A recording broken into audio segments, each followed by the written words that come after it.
Okay, I forgot to unmute myself. Cool. Hey, happy Thursday.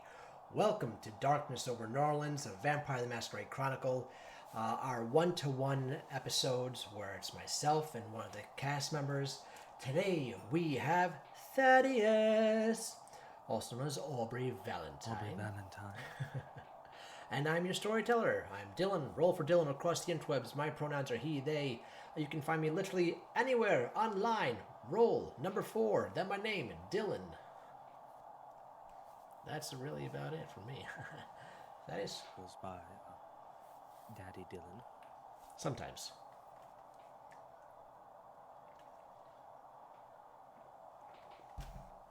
Your little bit, buddy? Oh, you didn't throw it to me, so I didn't know what to do. Oh, I thought I said it's your turn, Thaddeus. I'm sorry if I didn't. It's okay, I'm new to this whole Twitch thing. Yeah. Never done it before. First time.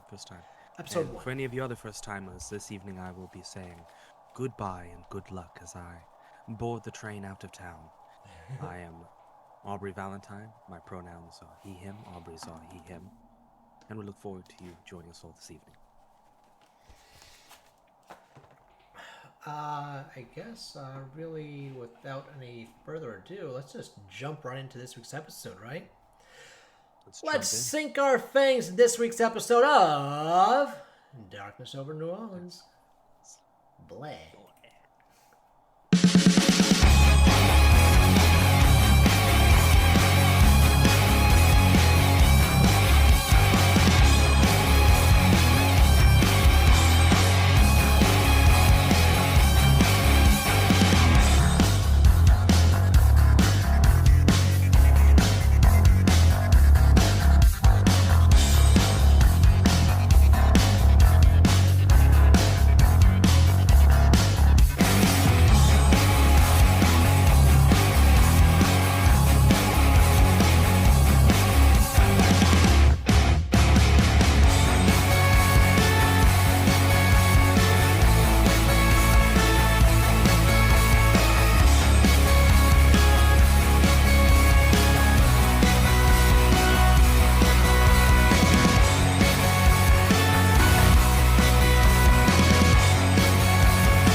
When last we left off, the coterie was getting their accolades from the prince and Lady Aisha in the manor after having fought and won against the Macaulay Scourge that was on the battlegrounds of Ambrose's house outside of the city.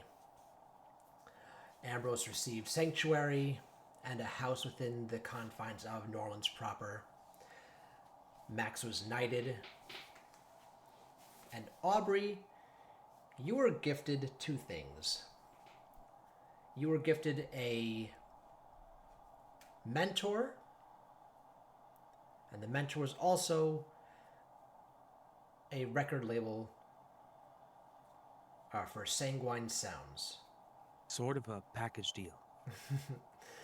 His name was Mike Nelson, and he said that God, you who have loves big packages. And I cannot lie. He said that you are more than welcome to be part of the label whenever you want. You have 100% royalties. You have say over everything. You have full autonomy over whatever it is that you do as an artist under their label. It is an underground vampire kindred society music label that is only played for kindred community. How they got that to be focused to just them and not leaked to the rest of the world, it's beyond me. Very good targeted advertising. Exactly. They have their own freak. Exactly.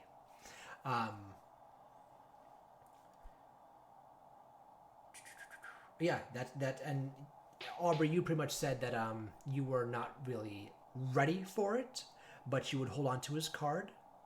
You said that when the time comes, you will maybe reach out.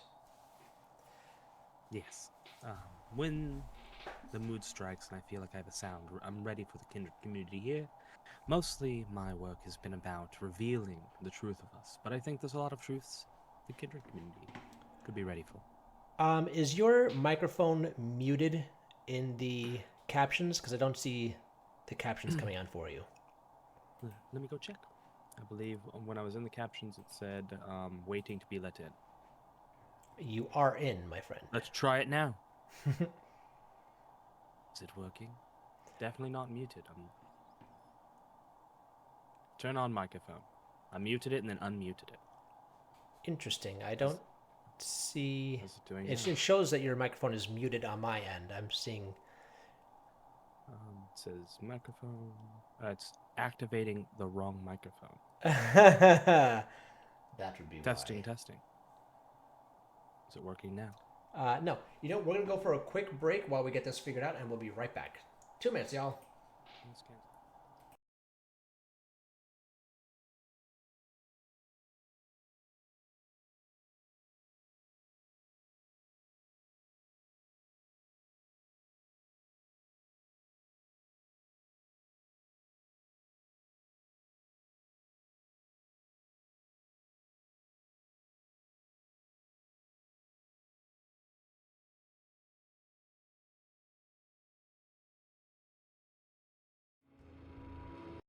All right, we're all good now. Huzzah! All right, so we're gonna pick up right from there. The evening began really when Ambrose asked Lady Aisha for a dance. Lady Aisha dipped Ambrose, excuse me, Thorn, and then Oh, she dipped them both. exactly, and then just danced throughout the room. The entire rest of the evening, through the next day and into the next evening, was nothing but joyous revelry, partying, and just everyone enjoying themselves for freedom, for them being alive, and for just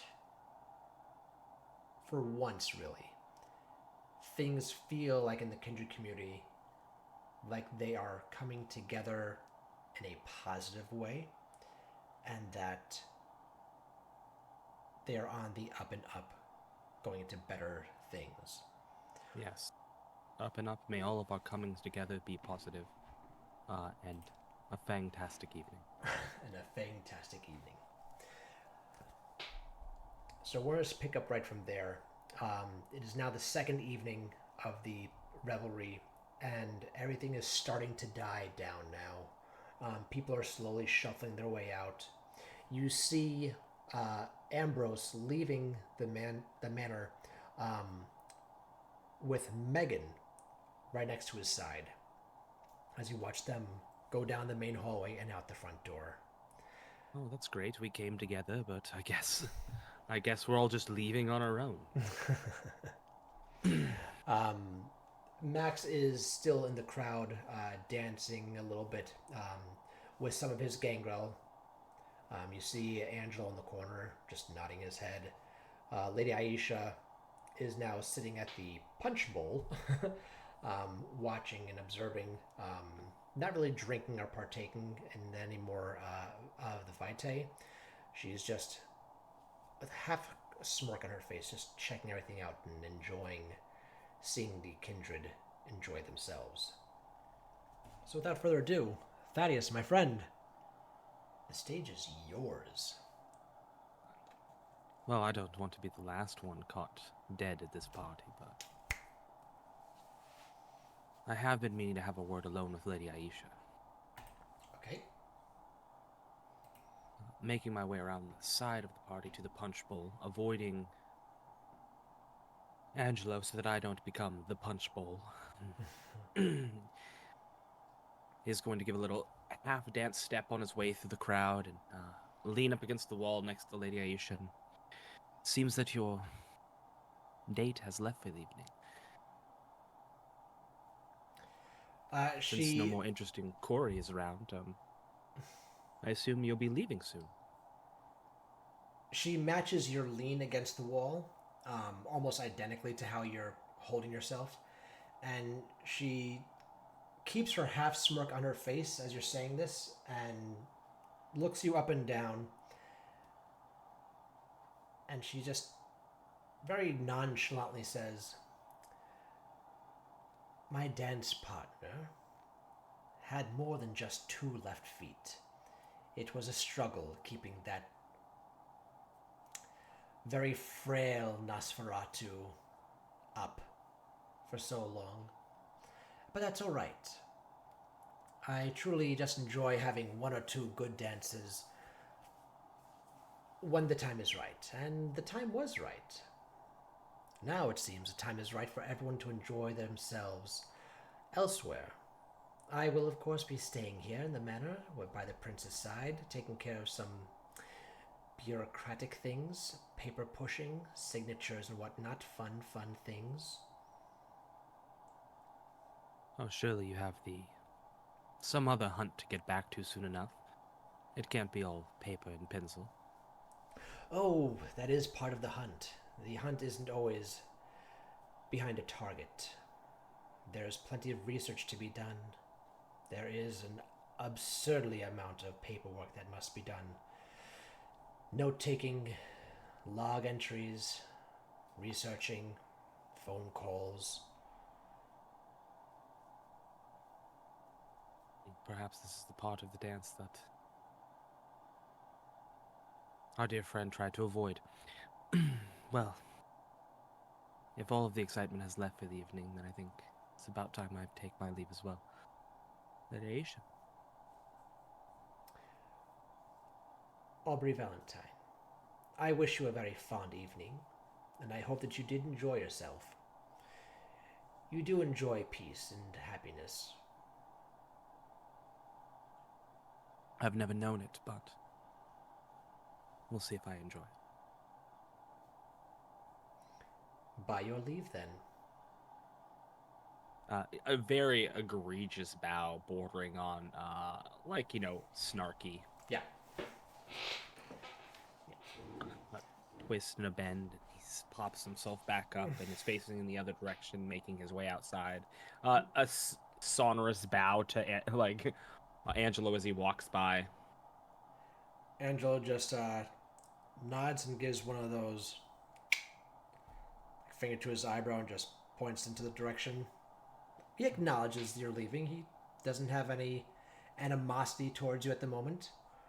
He's still riding that high from the battle and having you there, where you both had your coming to an agreement almost. Mutual respect was formed that night. Real brothers in the sword. Sword, claw, and tooth, yes. The spoken word. Making my way to the door. Going to look out over the city. What sprawls out in front of me as I take in some of the cold night air? Okay, as soon as you walk out to the main terrace from the manor, it's you're still in the French Quarter, so the houses are pretty. I wouldn't want to say elaborate, but they are definitely stand out in the terms of the architecture for New Orleans. This is the fancier part of the city. There are other mansions. There are other very what's the proper word I'm looking for? There was thought put into how these homes were created. You have Victorian manors over there. You have some that look like old English cottages, not with a thatched roof, of course, but like an old masonry built house. There's just an old man working on the thatching. It's He's so got humid, you his just have to keep up on it. like watching everybody as they get out.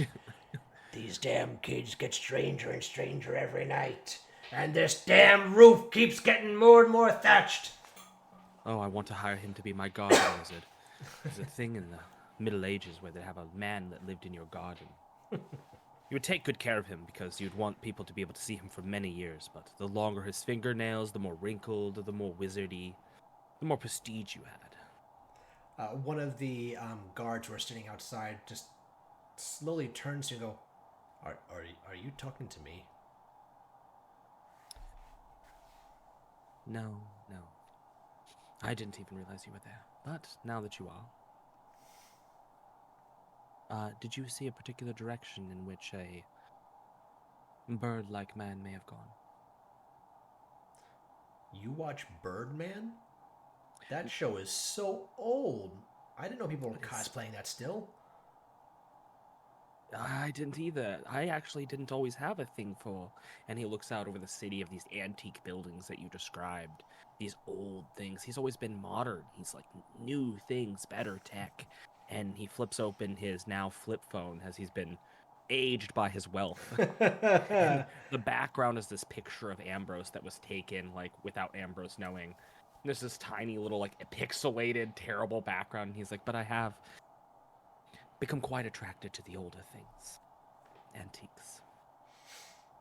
So perhaps this Birdman is something I could watch. If you wouldn't mind, I'm taking my leave. Is there a car service here? Or I'm back on top, and I figure you are aware of that. Possibly have already prepared something. I don't blame you if you have not.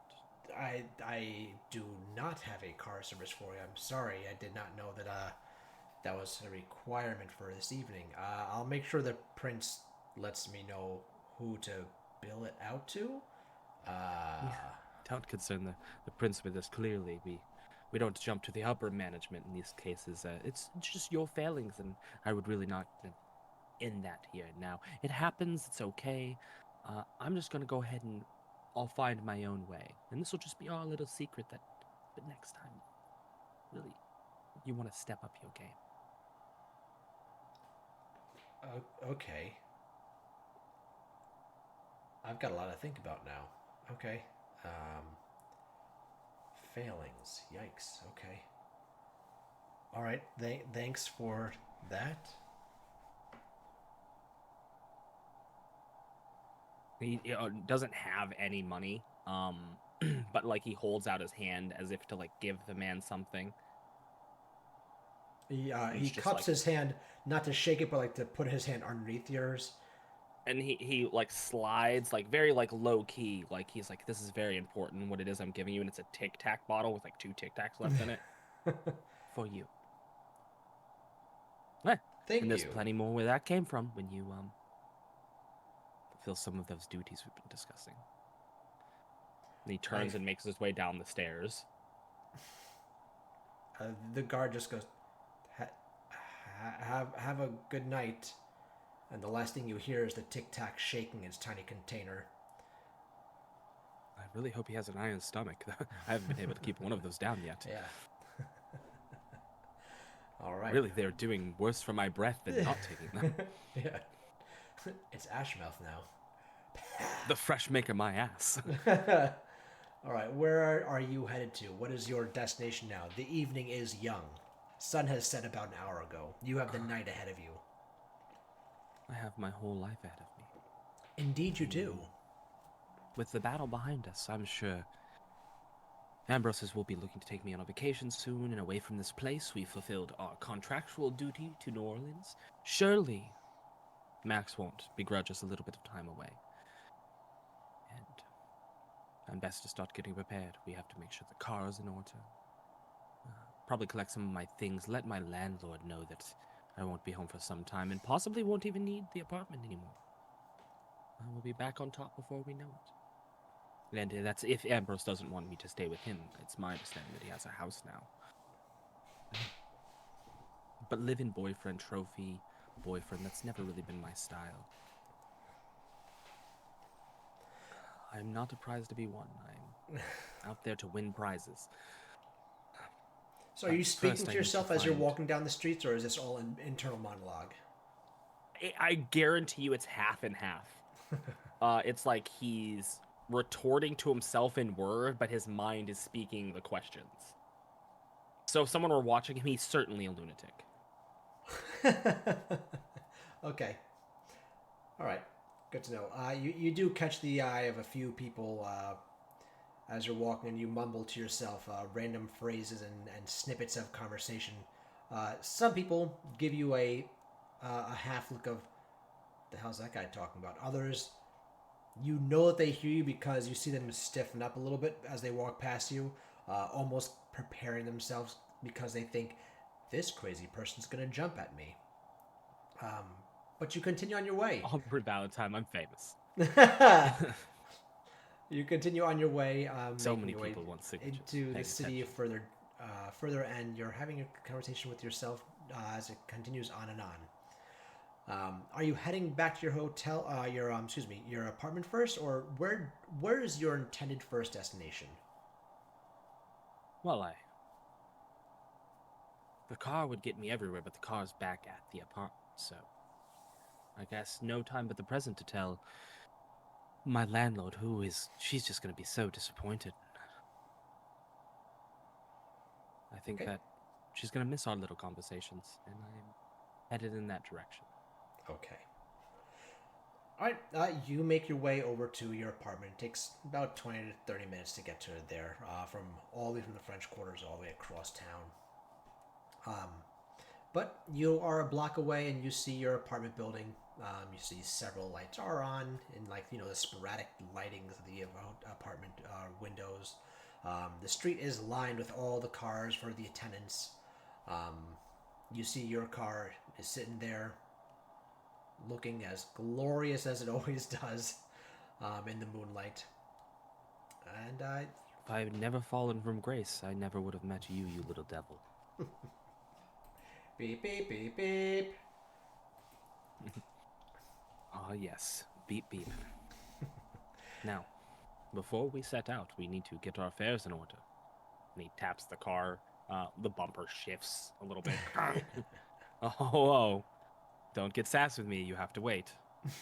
We have a whole trip planned ahead of us. Where could I find, was it Lola? Yes. Feeling Lola. I don't think Aubrey would remember anyways. So Right. the fact that I do is impressive. I don't think that he would. If he doesn't see her in the hallway on his way up the stairs, he's going to make a point of stopping at her door. Okay. You walk into the main entrance, check the mailbox. Just the regular spam junk mail that everyone hates to get, but can never stop it from Look at coming. all of these letters. It's like I'm famous all over again. They found me, I guess. None of them are addressed to him as he dumps them in the trash. um, you look around down the other hallways, and you do not see the housekeeping cart that Lola usually pushes. So you make your way up to the next floor, and you see another couple are making their way into one of the apartments 2 doors down from yours. This is a fairly new couple that you're not familiar with. You haven't seen them more than a small handful of times coming or going, but there's never been like a real communication between you guys. They've obviously been missing out. Excuse me, have you seen my... Well, I want to say landlord, but really more of a friend. Lola. You're looking for Lola? Yeah, she's down over that way. I think on the opposite side, the western side of the building. She's cleaning up somebody's uke. I don't think any of that was English. Excuse me, ma'am. I'm looking for Lola. Well, he just said that if you go down back that Oh way my over on the God. west hand side of the building, you're gonna find Lola, but she's occupied right now because she's picking up somebody's spittle. I'm getting the pointing, but everything else is just... Are you from Essex? What in the world is an Possibly. Essex? I'm just gonna leave you two right here. Remember, you always... Unfortunately, we're not going to be able to get to know each other because I'm moving. Well, Why not? alright then. If it will. Do you need some Just in boxes or time for stuff? this We've place got to- plenty of tape. We just finished unpacking us, so if you want our boxes, that'd be a big help to us.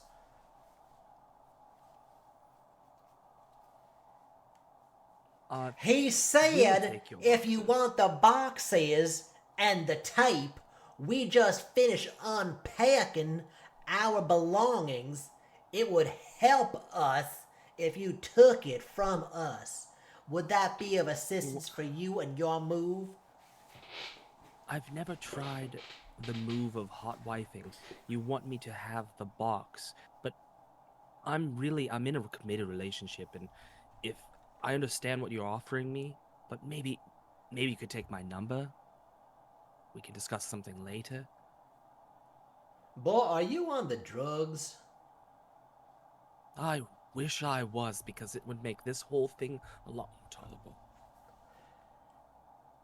I understand a little bit of what you're saying. I'm just gonna go check on Lola, and no, I can't come in and have your box right now.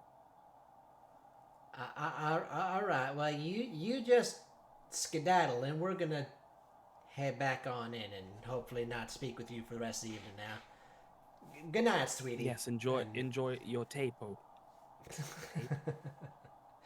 She pushes her husband and, in, and they shut the door, and you hear it click, click as it double locks. oh, double lock. They're really gonna get into it tonight. Are you heading down towards the western side? He debates knocking and seeing maybe I could try something new. It's best if I don't. Well, where is my Lola showgirl? She was a showgirl. Said something about she's a spitter. I didn't even know Lola was into that sort of thing with these people, but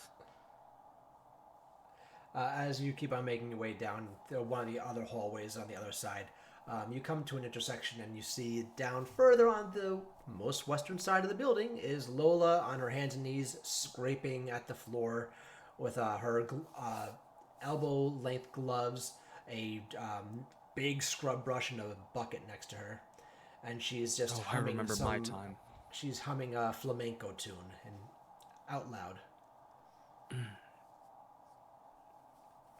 Lola, I've come here. Some awful news. She just continues humming along and scrubbing, dipping the sponge into the bucket and pulling it back out. Lola, darling. And she stops, looks up, and you see her take out the earbud. She says, "What? What do you want? I've come here with some awful news. Did somebody else throw up?" You may want to sit down. You're already down there. "Oh, okay." And she just rolls over onto her backside and just like plops down a little bit more. Is everything okay? We've lost someone. Oh They're no no, longer with Mr. us. We're not Giuseppe on going the to be first with us. floor. Did he finally die? I have no idea who that is. And really, this is more about me. I know. Okay. Did you lose someone close to you? Well, it's you, darling. You're going to be losing someone close to you, and it's Wait, hold on. It's- What? What do you mean? It's me. I know. I'm in Wait, good it's- health. I've got at least another 20 it's- years on me. I know, and you keep that strength when you hear this news, because it's gonna be bad for your heart. You are I no don't know spring if I want to chicken, hear right? this. I know, and I don't want to be the one to have to tell you, but I don't have an assistant yet. But looks like someone has moved on to a better place. Not yet, but they will be very soon, surely. You are really freaking me out. So, like, please just tell me who. Lola, calm down. We can't let this get to both of us. Take a deep breath. And he takes her gloved hands in his. I'm moving. Okay. Nothing's set in stone yet, and he immediately lets go of her. But soon, the bright lights of Hollywood will be upon me again. Okay, but who died? Us, our relationship, dear. It's just best if we call it what it is. Separation. You said all that? Just to say you're leaving? Oh, I should have brought flowers or something, surely. No! You did too much He already. looks around for a rose bush or something he can pull. I'm sure. There's like a small hanging plant on someone's door that has like plastic flowers in it, and those fake. Starts to like reach for them. Maybe if you had something, you could take these. I don't want that. I don't need that. They're very, even for this place, they're quite cheap. I can tell. I don't care how tacky it is. I don't want it. You scared the daylights out of me just now. That was never my intention. Know that even though we are parting, I still have your number. How you have my number? I never gave you my number. It's not really important. A lot of things that I inherited with the apartment were, like your business card, your I have daughter's a number. business card. Well, You are confusing me very much this evening. I don't.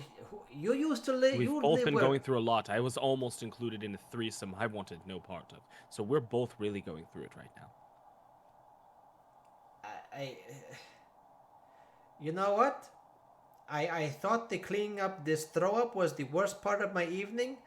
I was right, but this is a very close second. You are confusing me very much. You get me all amped up thinking somebody I knew and loved died, or then you made me think I was going to die, and then you tell me, oh, I'm just moving out. Okay, well, you know what? This isn't a prank. Someone did die. We lost me as a tenant.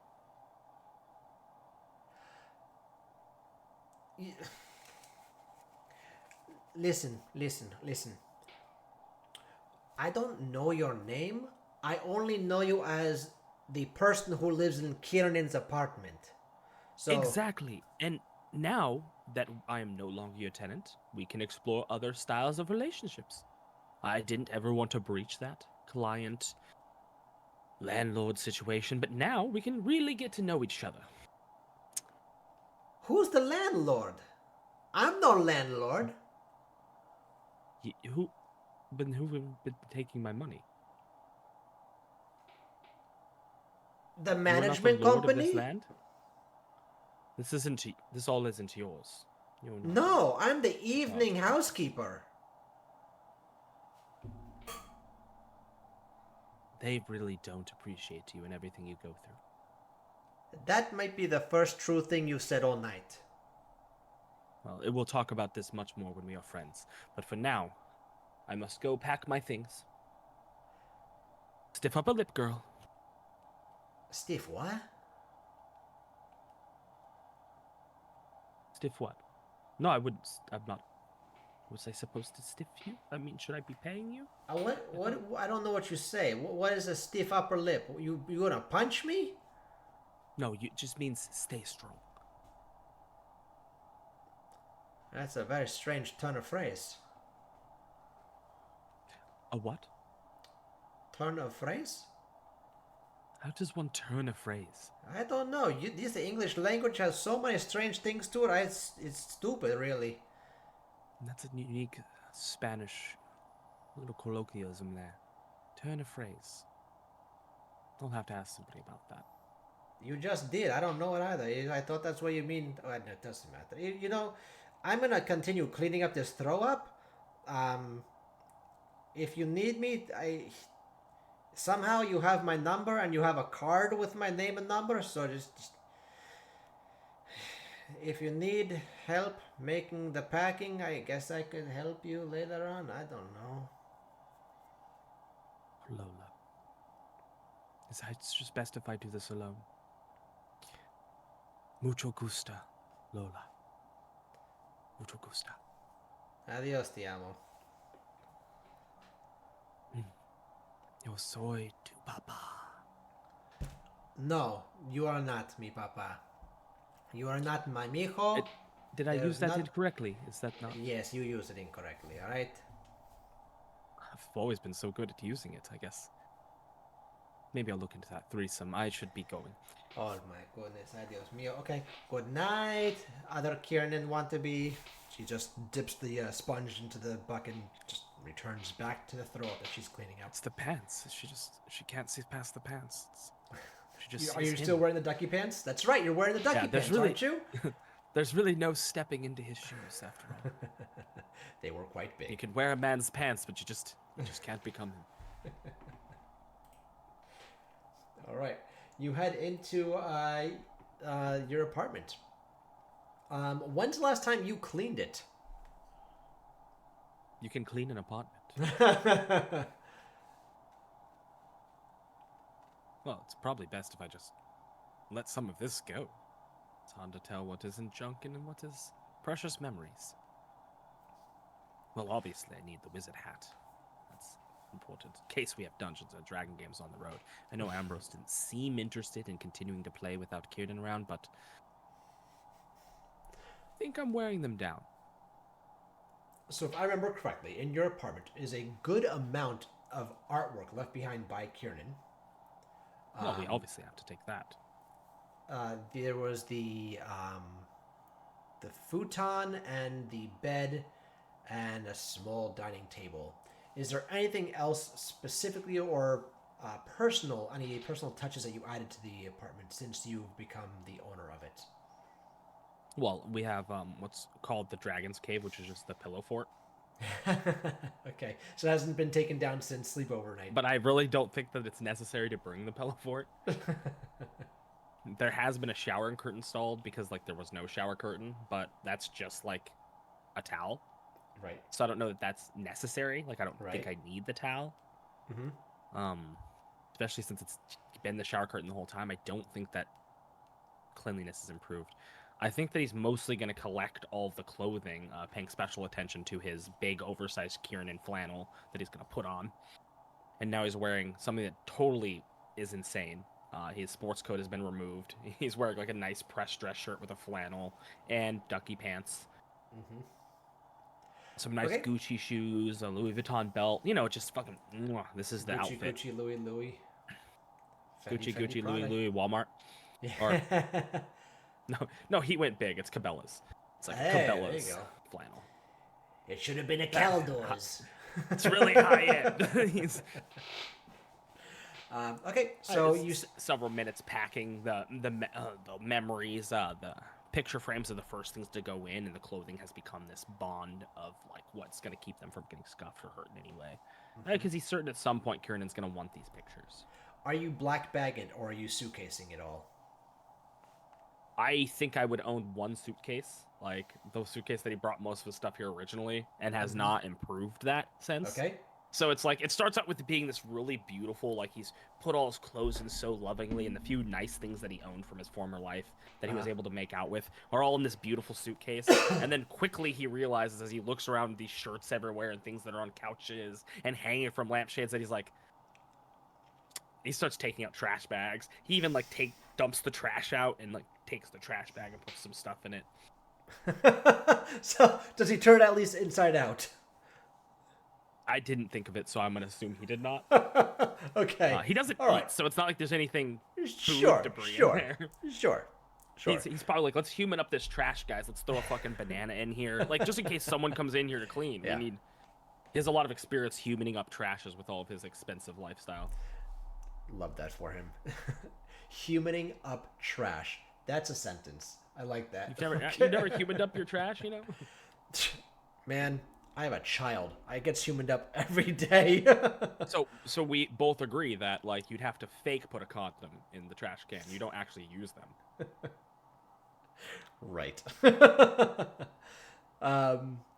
Okay, so we'll say you get 3 garbage bags full of clothing, picture frames, and other niceties that you want to keep. And Setting them outside the door, Lola just takes them to the trash. them. These are my belongings. These are no good, senor. This is trash. But you This put is my life in here, woman. you put the important keepsakes, the wizard hat, and a few other trinkets into the actual suitcase. Oh yeah, I mean, wizard hat's passenger seat. Got you, of course. Of course. All right. Are you taking it all to the car now, or are you just gonna get it next to the inside of the No, I think apartment that and he's prep it filled up? up the back of the Forerunner, and he's like closed it, so everything's kind of contained in the back. You got that tiny little slot that he can look in the mirror, but like it doesn't really provide any good like Sure. visibility. Sure. Yeah, But he it's doesn't want got. to get pulled over. Yeah. Well, no, especially not. Okay. So you pack up the car. You have locked the apartment. Is this your final goodbye to the apartment, or what are you doing before you get to the car? I think that he thinks it's the final goodbye to the apartment. I think that he sits in the center of the apartment and he's got the board. What is it? What do we call it? Cockatrices and mazes or something? Uh, it was COC. Catacombs and Cockatrices. Cockatrices. That's what it was. Yeah. So That's he's what got it the was. board out, and he's got like the little dungeon master screen. He's got the hat on, and he's just sitting there with some of the spell cards, and he's just imagining that night that they had where they didn't have to be vampires, where they didn't have to be doing something. They weren't a part of something bigger. They were a part of something small and personal, and it was just theirs. And he's having these memories that are good in this place, that makes, when you enter a room and you can feel that it just has a positive energy. I imagine Kiernan went through a lot in this place, but their time together has made this room feel like an extension of Kiernan in a positive way. And he's sitting there and he's looking at the board, and he kind of like just feels warm sensation rolling down his face, and he reaches and just wipes away a stain of red on his hands. And he takes a deep breath and he tries to be pretentious, like stuffy Aubrey, but he's the little boy in an alley looking for his mom. He is alone. And he folds the board up and he takes the hat off. And he doesn't allow himself to cry because he doesn't want to cry anymore. He stands up and the mask is already on. And you wouldn't know as the lock clicks on the door and the key slides out that those tumblers, as they roll with the key, kong, kong, kong, kong, kong, are this deafening noise that echoes somewhere inside of him that is the closing of a chapter that is positive. It's a book that he can put on a shelf and remember something good in his life, something that he can go back to. But it's not easy putting the book down because it's something he wished he didn't have to stop reading. But this chapter is closed. He needs to move on. As you're looking behind you, while you're slowly closing the door, you do a double take, because you see for an instant, which seems to be lasting for an eternity for you, you see yourself sitting on the couch, laughing, as you're watching Kiernan, Max, Ambrose, and Megan all playing Mario Kart. That scene quickly changes to you all playing COC, and Ambrose confusedly throwing the dice instead of just gently tossing them. And that scene changes to the four of you building the pillow fort, and Max just looming over with his large body, with a smile on his face because he knows that he's going to try and fit himself into that small tight space with everybody else in there. And then the scene shifts again, and you see Kiernan just painting by himself. The rest of the coterie isn't there. The longer you watch, you feel the pressure of all the memories that that apartment used to have, the magic that it holds within it, and the importance that those four walls have to each one of you individually and as a group. While you're watching this fast-paced movie happen in front of you, whether it's in your mind or actually playing out in front of you, you're not sure. but the door always slowly shuts automatically. As you said, that book has ended. But the great thing about books, you can always put them on a spot in the shelf, and you'll always know where it is. And when you want to revisit it, you can open up to any page that's important to you. Any part of the story that held a very important moment for you, you know where it is. That book now sits within you. Forever, for all of eternity, it is with you. It could be on the highest shelf that you can reach, or it could be at the lowest one that you need to bend over for and get down to the ground. That's up to you. But regardless of its placement within you, that book and all the stories within its folds stay with you forever. You lock the door, slowly make your way downstairs, touching each door that you pass as if it's a precious friend, and make your way out into the dark night and over to your car one last time. Where are we going now?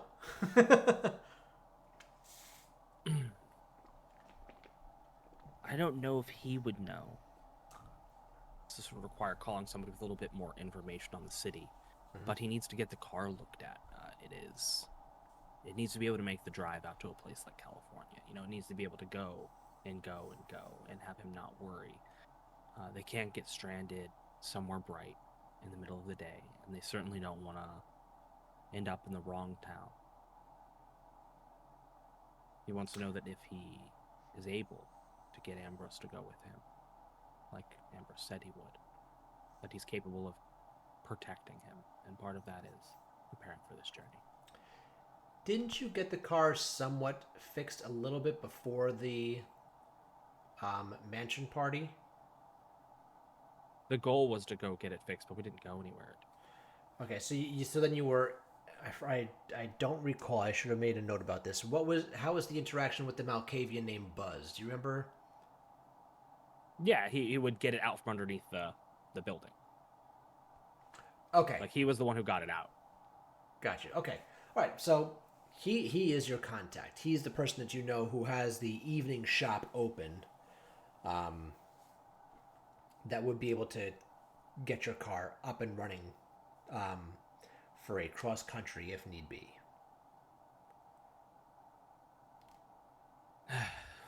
He flips open his little flip phone, doesn't want to turn around.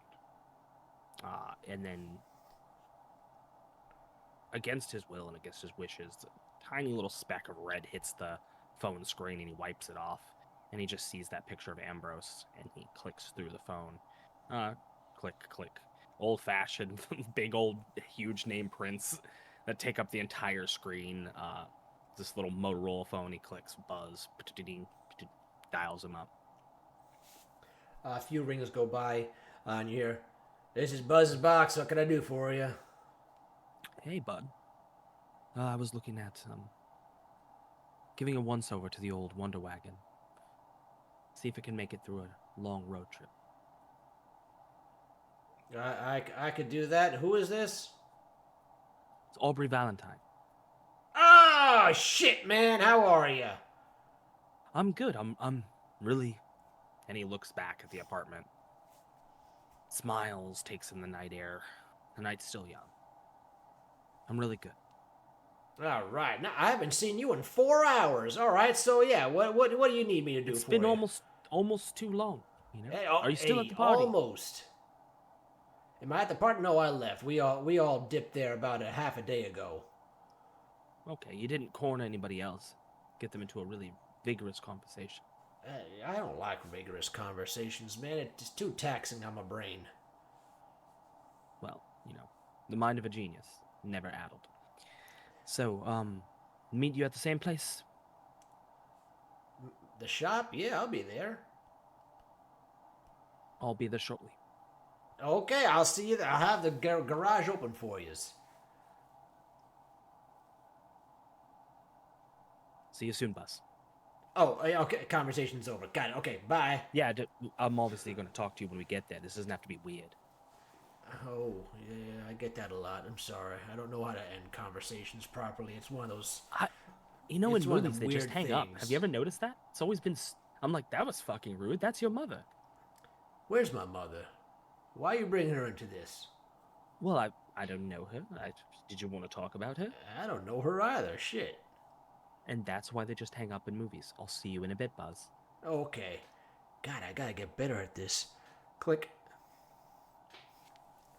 I like how he thinks he's the problem. Not any better, Buzz. Not any better. Yeah, you hop into your car and you just get over there, no problem. It's getting a little bit later now. More people are out getting ready for the party scene. You see, there is a funeral procession. Excuse me. You see the people with the elaborate umbrella, the trombone, the tuba, the drums, and people are all dancing behind that one person starting off the singing. And they are carrying the coffin through the city. Nothing else too out of touch to mention upon. You make your way over to the shop. He's rubbing the good car, and he's telling her, "Hey, better him than us, right? But if we did have to go out, that's how we do it, right there, a party. You know, I bet you think you're going to an art show. You've probably driven Kieran into a lot of them. But no, these paintings we're just going to be holding on to, okay? We're going to find them back to him soon." And you pull into the garage. The garage space that actually is open, and you see Buzz is just sitting there with his big pot belly and his hands crossed over it. And he sees you and he goes, It's my favorite bowling ball of a man. he gets out of the way just enough where like you're missing him. You can almost hear the denim on his overalls squeak against the paint of the car. And you stop and like your window stops like at his chest, and he doesn't bother stepping back. He just leans down a little bit. Oh, hit over there, Aubrey. If it isn't the biggest man in car repair. You son of a bitch, flattering me will get you nowhere, but somewhere at the same time, I suppose. I like nice words. I have a few more of them loaded up, but I've also got my trunk loaded up, so I'm going to be needing to get on the road soon. What do you think? This job here. I know she doesn't have a lot wrong with her. She looks practically perfect in every way. Will she get me to where I'm going? Well, that's the question. Where are you going? I want to see it all. The garage? Sure, I can show you everything. This over here is one of my workstations. I like to call this old Bessie because somebody's wife name was Bessie and she looked like one of these boxes. Buzz, I want to see the world. I've been in your shop. Oh. But you're not responsible for that. You're just responsible for fixing the car. You want one of them spy cars that can turn to a plane? Because I don't have that equipment here. Oh, well, why would you even offer? You said you want to see the world. The car can't get you to around the world, you know. I mean, it can only do so much. I-95 only goes up and down on a... Does she have another 100,000 miles on her? Who? This car. I don't know. What does the odometer say? Well, it stopped rolling. It, apparently Kieran had it at 9,999 something, and then it just wouldn't turn over. It's very upsetting. I mean, it's like premature, like you're almost there, and then she just grabs it real tight. It basically, very upsetting. It stopped at 9,999? That is a very low number to stop at. What the heck is... 900, 9,000. Lots of nines there. Lots of nines. Okay, all right. So we got a few more nines. Okay, here's what I'll do. I'm gonna give it a look, a once over, maybe even a twice over, and see what we got under the hood, under the bat. Check, the bottom of the car. I'm gonna give it a good look over and see what needs doing. Yeah, really get under her. She's a real big girl. She's top. What does that mean?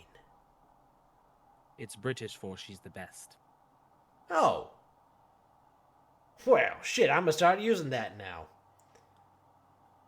Well, anyway, you Yeah. want to hang out in the garage? You want to sit in the waiting room? Do you want to go or something? I don't, it's up to you. I'm just gonna. It's gonna take me a I'll bit. probably give her your space. Okay.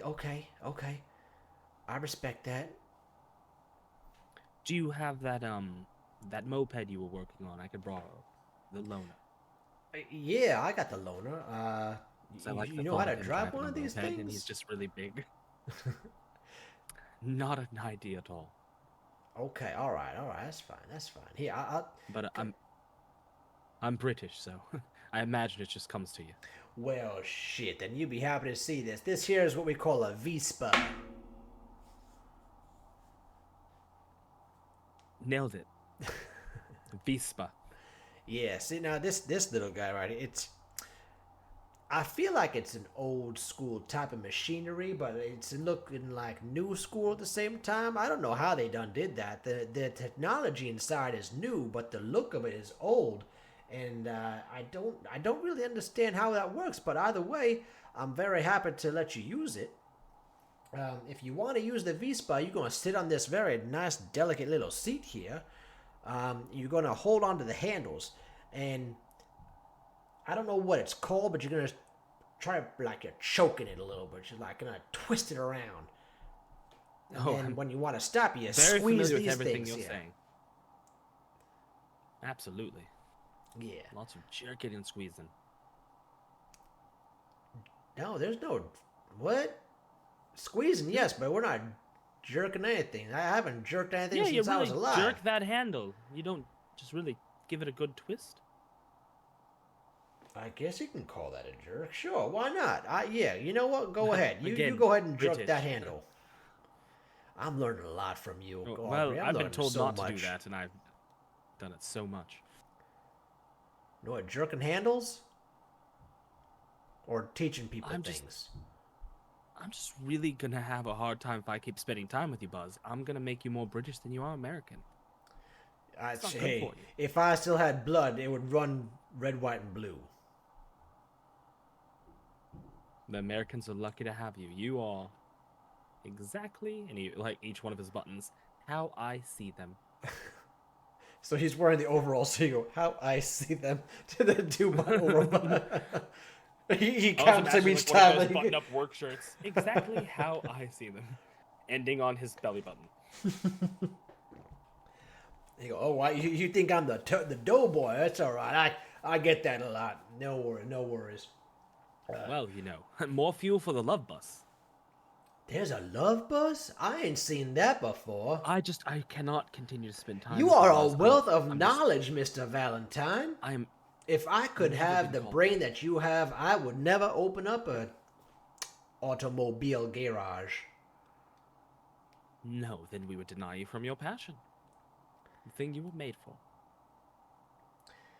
Your I'll real tell you man's what, this man. is not what I was made for.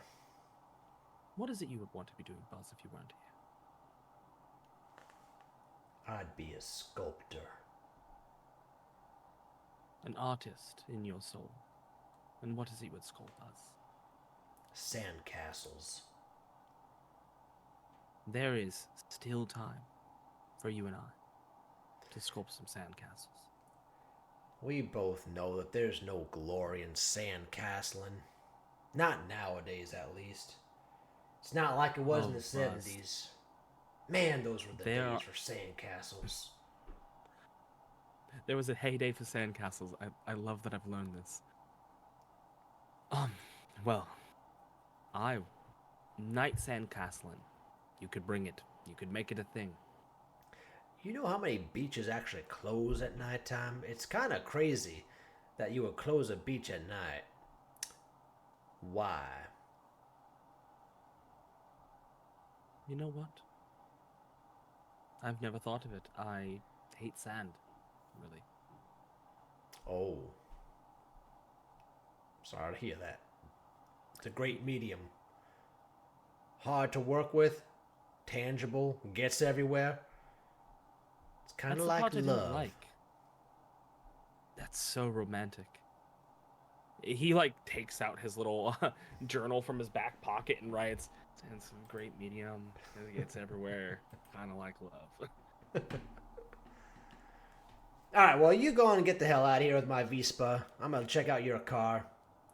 Why don't you come Yeah, back let in me. about an hour or so? Actually, Yeah, come back whenever you want. I don't give a shit. I'll be here. I'll see you in a bit, big guy. All right, littler person.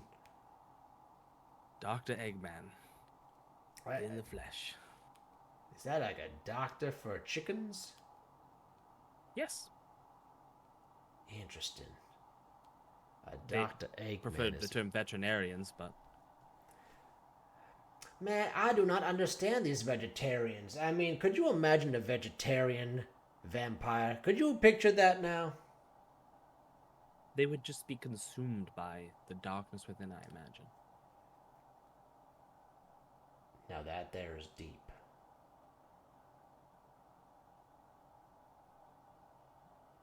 He just slowly slinks away. He even pushes the Vespa out of the garage, like quietly before starting it.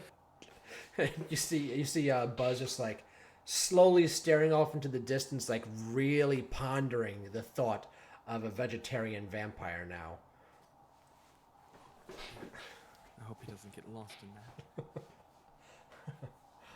It is 9:30. Let's take a quick break here, okay?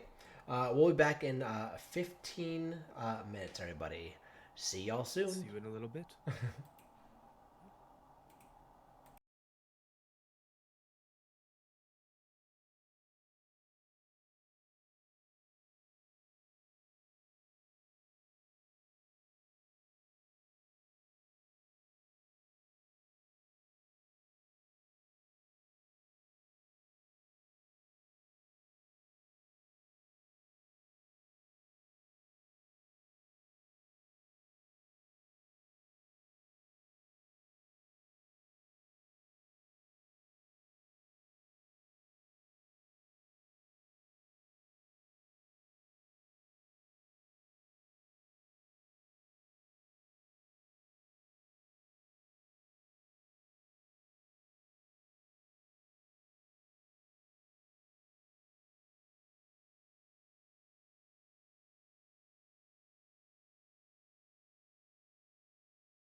Hey, how you doing? Welcome back.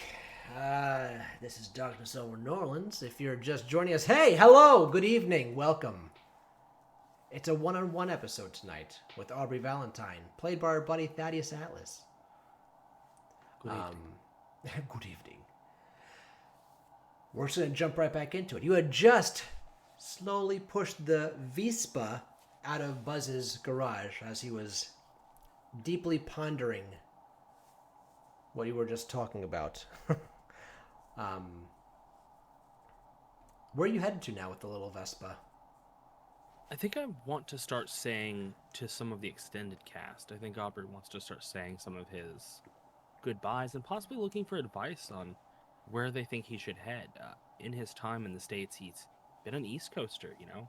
Okay. He's played major nightclubs, but he's never seen cities, you know? He's always been kept out of that stuff. Okay. Okay, sure. Cool, we can definitely go about that then. So who's the first person on your docket that you want to chit-chat with? I think I really did want to shoot by, and at least people that I've had FaceTimes with. So I want to hit the tea shop.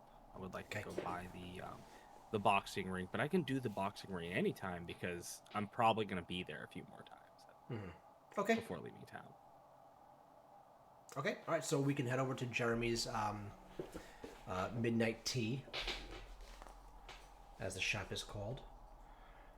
You make your way slowly, abiding to the laws of the road, but going a little slower than the speed limit so you can take in all the sights, as Aubrey feels that this might be the last time he drives down this street, sees that old deli, sees people hanging outside of Bourbon Street, passes this one particular corner that he always enjoys watching, the white dude dressed as a pimp,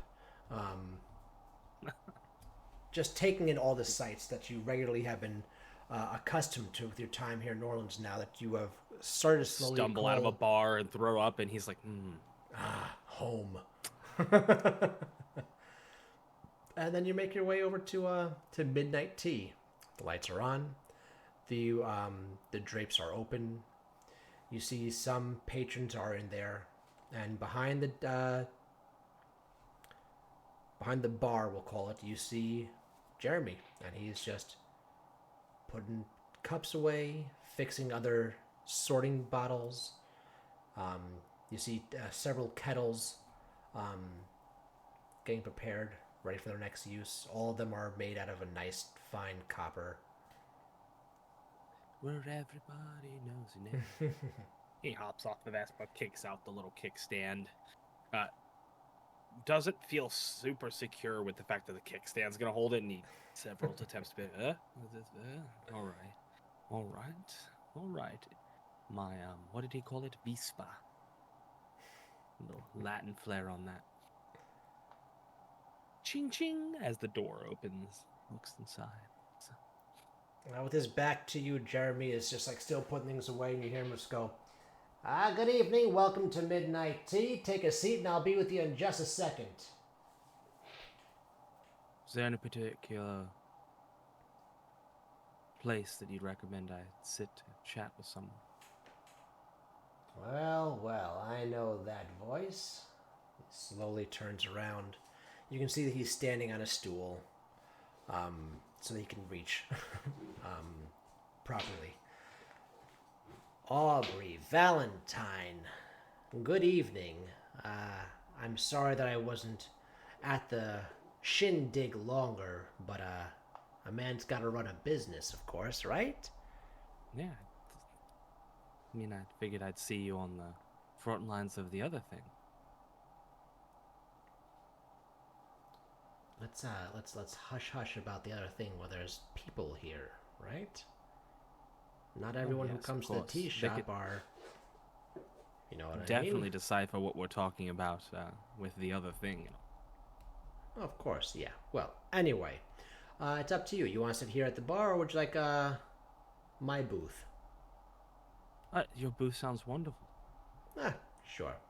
Open up that curtain back there and take a seat. I'll be with you in just a few moments. Honestly, I won't be here long. I have many stops to make tonight. I just thought why not start with my favorite? Favorite, huh? Well, Interesting.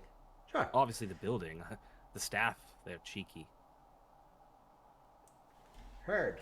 And he hops down off the stool and just makes his way around the counter and comes to the other side, and he pushes past you, goes right into the back, pulls the red velvet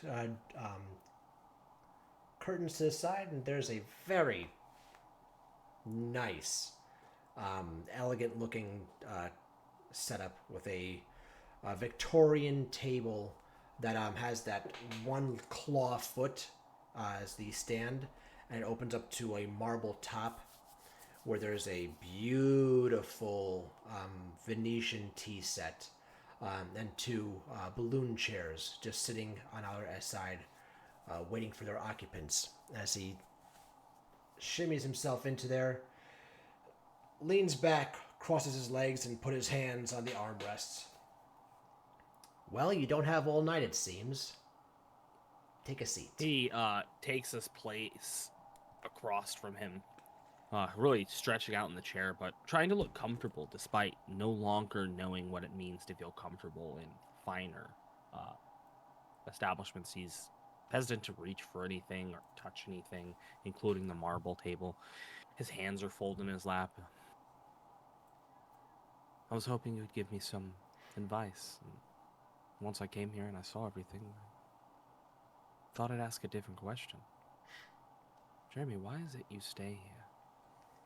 What is it about New Orleans that's so appealing?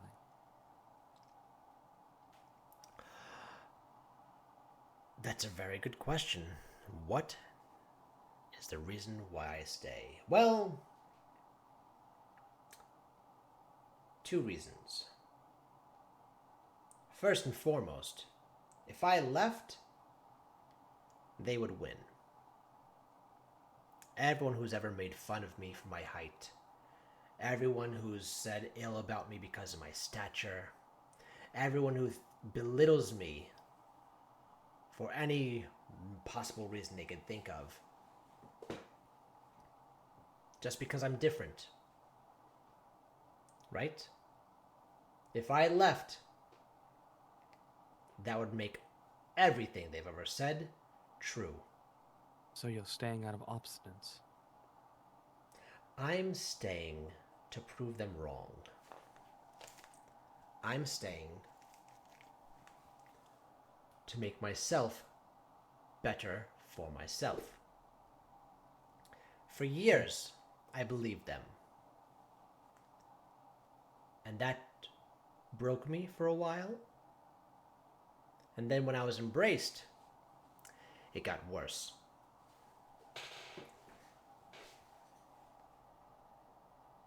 And that was when I decided that if I'm going to live forever, I can't let words hurt me. I had to use that as kindling for me to start this business, for me to... He looks out at the other patrons who are enjoying themselves, but he does see that a few of them are curious and just like looking over every once in a while. So he pulls the string and the curtain closes once more. And he says, not just my actual business, but my business of information gathering and sharing. That's how I get power. That's how I get better. That's how I stick it to some certain peoples. So this is just the best place to do that, then? It's a good place for your business. I'm not trying to unravel you. Or I understand that. get to the root of who you are. I'm just trying to see if it fits for me. Well, Aubrey, do you feel like you need to prove yourself to anyone here in the city? I don't care about anyone in the city. That's not entirely true. I don't care about proving myself to any of them. Well, then there's your answer, really. Right? What's your point here? What is your Why point do you here? care? What do I care to You're just say? gonna For turn it what? back on me. This is all about you, Jeremy.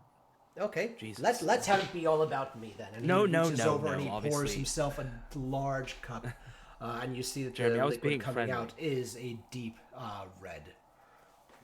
You know, you are the first person to offer me a drink when I came to town. And there's a lot to be said, my friend tells me, in hospitality. And I'm curious about what's going to tether me here. I don't want to be trapped. I don't want this to be my grave. Living but never really alive. There's more for me out there, and you're still here. They don't see you for what you are. And you use your information as a weapon, of course, but does that fulfill you?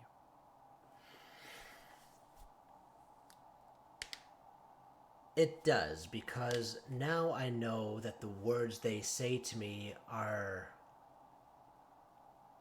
half-hearted. Because they know that whatever they try to do to me, I have something much worse on them. Something that certain people who are currently in the city would like to know. You have masquerade breachers, you have people who are undermining other people's authority, you have some people who are taking bribes from others, you have other people who are actually quite literally stealing money from our prince. I have all of this information. And they also know that if I do meet my final death, in very strange circumstances, of course, that information will be sent out to everyone all at once.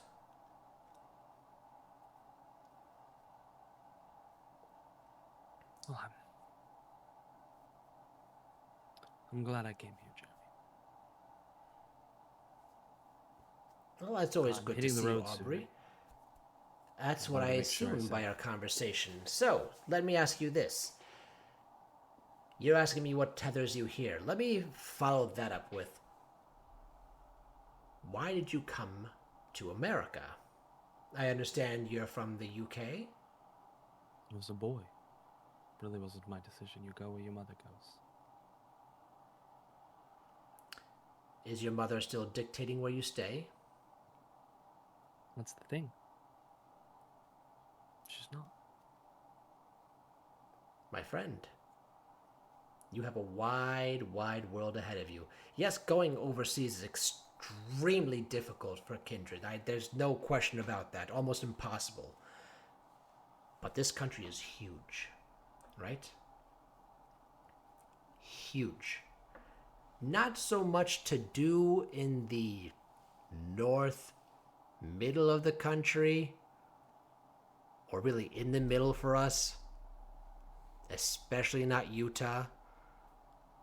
But the West Coast has some pretty interesting and very fun, we'll call them venues. I'm not going to call them havens or That's exactly what cities. I need to hear, Jeremy. I am a wild stallion born in a pasture, and his fences have finally fallen down. I just need to know where I need to run.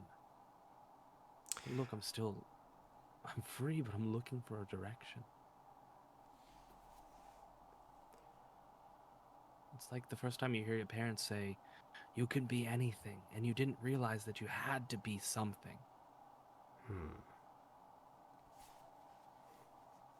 Well, what are you actually yearning for? When I say that, I don't mean career-wise. I don't mean people-wise. I mean, what do you want? What makes you tick right now? What is something that you have been hungry for that New Orleans just can't provide you with? This can't be all there is to the world. I want to know what else is out there. Oh my god, This absolutely can't not. be all there is. No. Camarilla, Anarchs, all the everything. This can't Oh. be all it is. I just squabbling and fighting. Is this it for us? I thought you meant the city.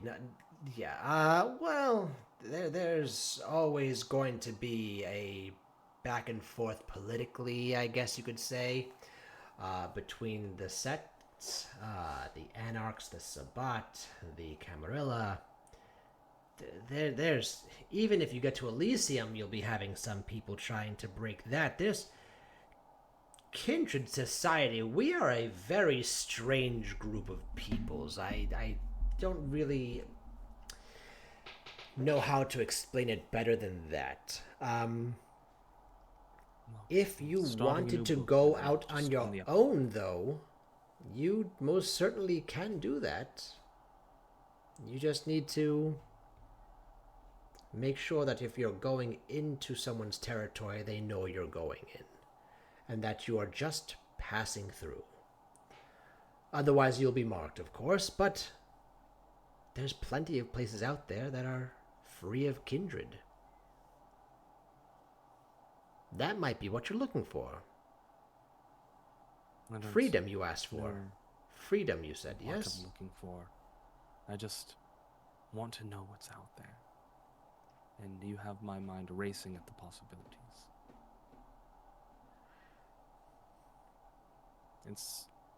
I'm Columbus and not that. I'm Don't Amerigo you Vespucci. ever And I just compare learned yourself. about there being a world beyond the ocean.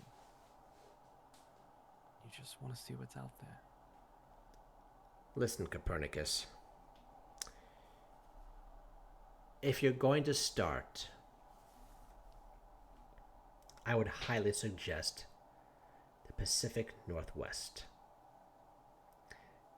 It's cool, it's damp, it gets dark early. I know that those stupid books about sparkly kindred were written about there, it's where it takes place. But it's actually really Jeremy, I beautiful. sparkle, but it has nothing to do with sunshine. I'm sure. It's a beautiful country. Even check out Alaska. there'd be terror Alaska's on my gorgeous. Absolutely beautiful, Alaska. I would suggest checking that out as well. I saw this movie, 30 Days of Night, the Haha. poor opinion of vampires. Yes, well, that was quite an interesting take on kindred, right? With their shark-looking features. I kind of actually I believed it before I knew appreciated what that. they were. If you have seen some Gangrel kind of look like that sometimes, it's very interesting how it I'd was argue almost there are spot on. Nosferatu that could look a little monstery. Some, yeah. Well, Well, Jeremy, this has been most enlightening, and I really should be hitting the road, but I wanted to say that I appreciated you when I entered, and I cherish the memory of you well. I'm leaving. well, Aubrey, it's been a pleasure having you here. And when you do go, please stop by for a final drink. And bring that cup I gave you. I will. And he extends his hand out to you across the table. He thinks of the place where it's packed right now in his luggage in the car, and extends his hand, gives him a firm shake. Something a little bit stronger than normal. Something that tells him that he respects the stature of the man, and that he doesn't have to worry that he's going to break him based on his size. Jeremy smiles at you and puts his other hand upon your hand, shakes you firmly again. Let's go. And just sits back into his balloon chair, starts sipping at his Vitae.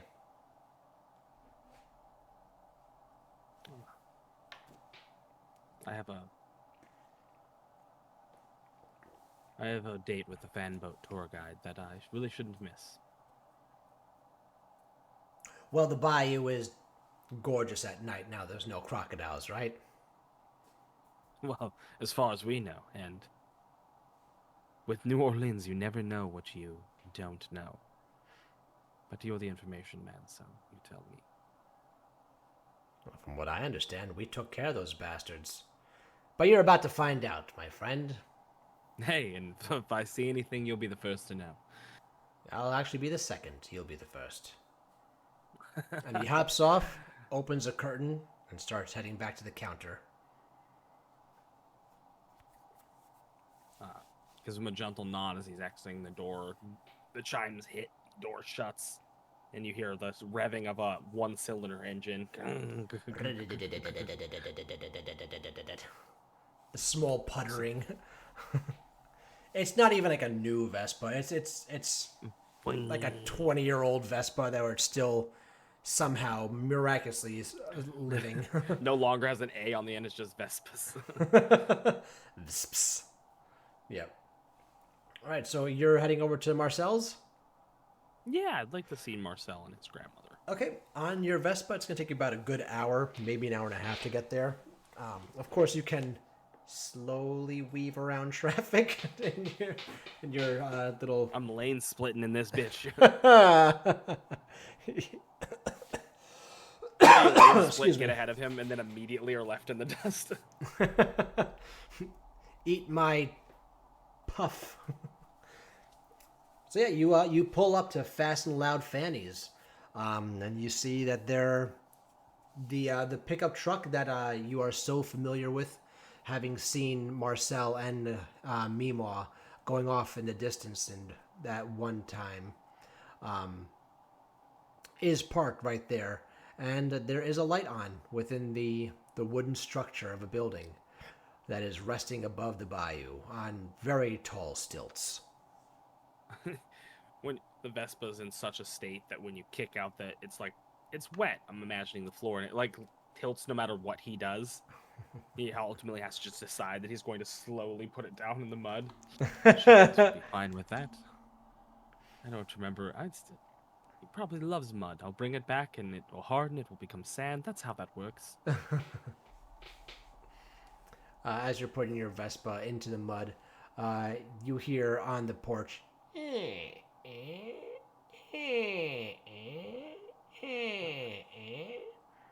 would normally think that sound is haunting, but strangely comforting. I can't tell if it's her hip or the chair. Looking over, Grandmother. you see Meemaw sitting in a rocking chair with a small throw blanket over her lap.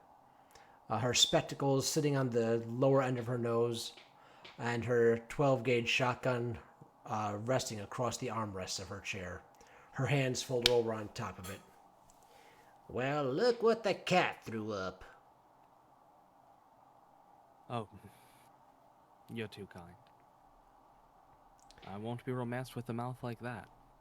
After all, I'm here for goodbyes, not new beginnings. Boy, you have some twisted mind in your head, and I don't understand why you keep on showing up out of nowhere. But that's fine. You're not here for me. That's all right. I'm gonna let that. Who says I'm not here for you? I said you're not here for me, and you best be true to that. Hey, I'm like a bad penny. I just keep coming back. You know what I used to do with pennies? I put them on the I- train track while they get flattened. I bet you were a fierce lover. Marcel's inside. I'm heading inside. I don't think I didn't notice you cocked that gun. Marcel Screen is door open. inside. Opening the screen door hastily. You see Marcel is just finishing up the evening tuck of getting the rest of the stuffs put away, prepared for the next day, checking on to see how much money was made, etc. Just checking the logbooks. He looks up. Sorry, we're closed right now. Hey, Well, big guy. I'll be goddamn. Look who it is. Well, I think we're 1 for 1 on showing up unexpectedly, right?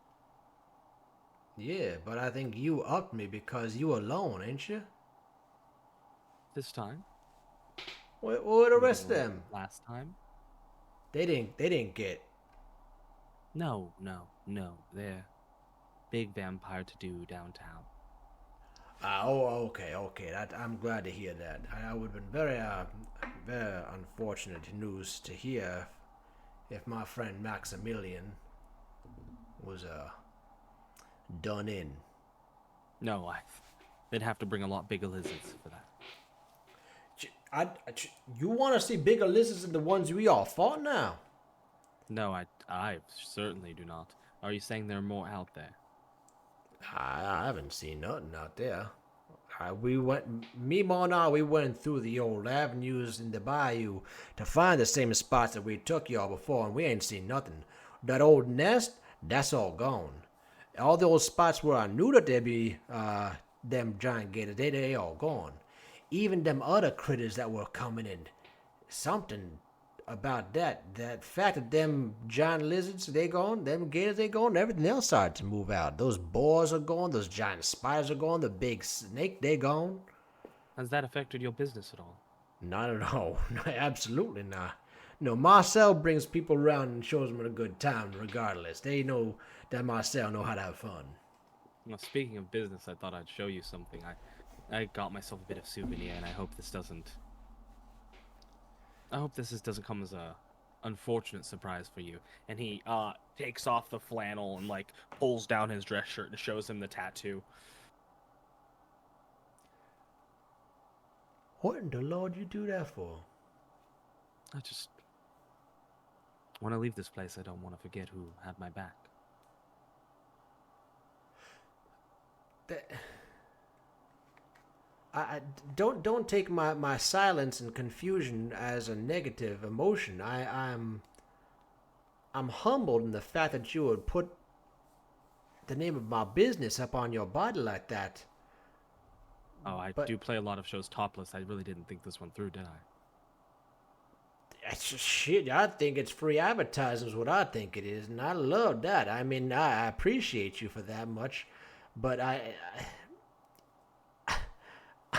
ain't never seen nobody put fast and loud fannies on their back before. I imagine it will be quite the talking piece when people ask me about it. I'll let them know. I would think so, yeah, because luckily you just chose that as the policeman. Could you imagine putting that shit on your hiney?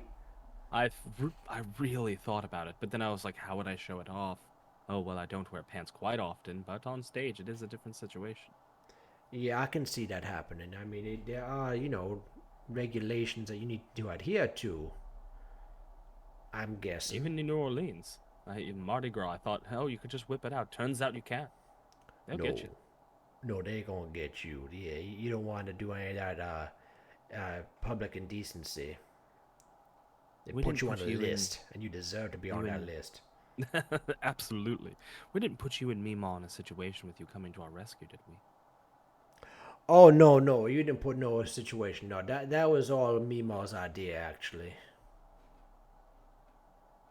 So what's her whole deal? What do you mean by that? It's not important. No, now you piqued my interest. Go on now. Pull that question out of your ear. Let's hear it. It seems like there's a lot more to her than meets the eye. Well, she is mighty old, and I mean, she is the matriarch of the family. She's been around a lot longer than most of us have been, so she has seen some things, good and bad, and everything in between. So she gonna have her views, opinions, and she's gonna act upon everything accordingly. You know what I'm talking about? I think I do, for once. Yeah.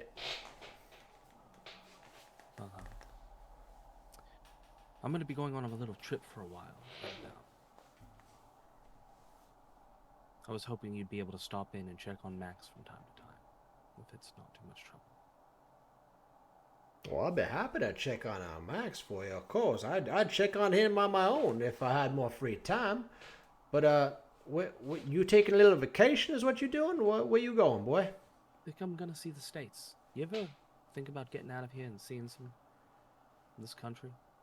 Well, they kind of forced me to go up north a little bit, and Mimo and I, we absolutely hated leaving New Orleans. We ain't been outside of this area for generations now. Yeah, some places sound interesting. I know that they have this place down in Florida called Gatorland. I would Yeah, love they to do. see what Gatorland is all about, but at the same time, I don't want to be around nothing where there's them giant mouse like the Mickey. He's not a real mouse, though. Oh, I know that. I know that. I just he something about them animatronic things just gives me the willies. I can imagine. What is it about the animatronics that give you the willies? Have you seen how they move now? I've never been to Disney World. Oh, you don't need to go to Disney World to see it. I just pull up the YouTubes and just put on Small World ride at Disney World, and you can see all this. No, even better yet, type in Halls of the Presidents. That one's Meanwhile, gonna really screw you up. you fearlessly fought prehistoric creatures.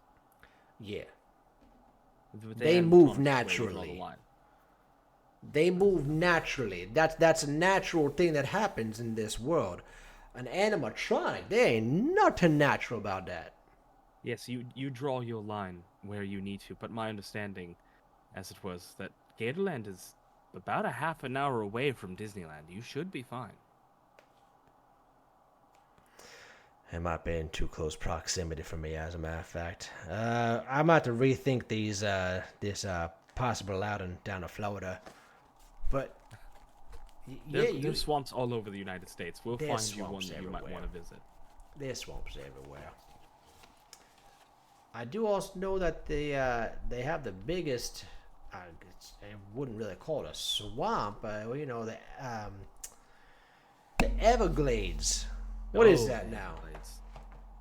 Is that They swampland? are- What is that? It's technically a wildlife preserve, so it will always be a swamp. But is people allowed in there? People live in the Everglades, much like you and Meemaw live here. Now that's a thought. Yes. Now that is a thought. I could imagine you whizzing your boats around that place. You probably show them one full. I'm gonna have to let that remulate for a little bit. So okay, hey, if you decide that you want to take a trip out there, that could even be my first stop. It'd be nice to have a friendly face in a new place. That's what I Now, was but thinking the same. where you going? Where you going, Aubrey? Where do you think you're gonna take your vacation to? I'm gonna make like the pilgrims, and I'm gonna head west. Okay, okay. Hopefully that's all the things you're gonna be doing, like the pilgrims, just heading west, nothing else. Yes, I don't. From what I dying of understand, they want the dysentery doesn't nice seem people. appealing at all. Yeah. I've played the Oregon Trail, and I've never actually made it all the way. I hope this is gonna go better.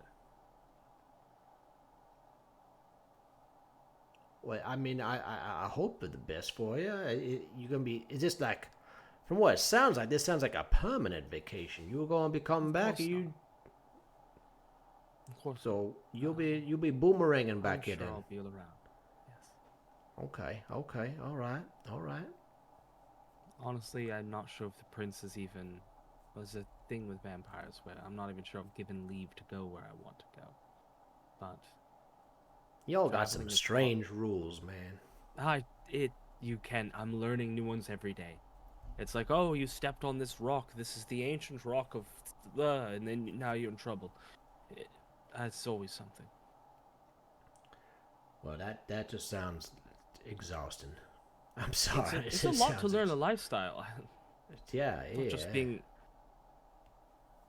just dealing with the whole are you a top versatile switch stuff was a lot, and now this. So I think these are two different subjects that are getting They're weirdly linked, blurred. honestly. No, it's like kind of the same thing. Okay. Once again, sounds exhausting. But Yeah. okay. Well, I mean, you need anything before you go? Can I get you some? No, just Hold on, taking hold you on, in hold one on a last second. time. Hold on a second. I got something for it. Let's just call this. You know what? The irony is not lost on me. I'll be right back. And he starts heading off into the back room.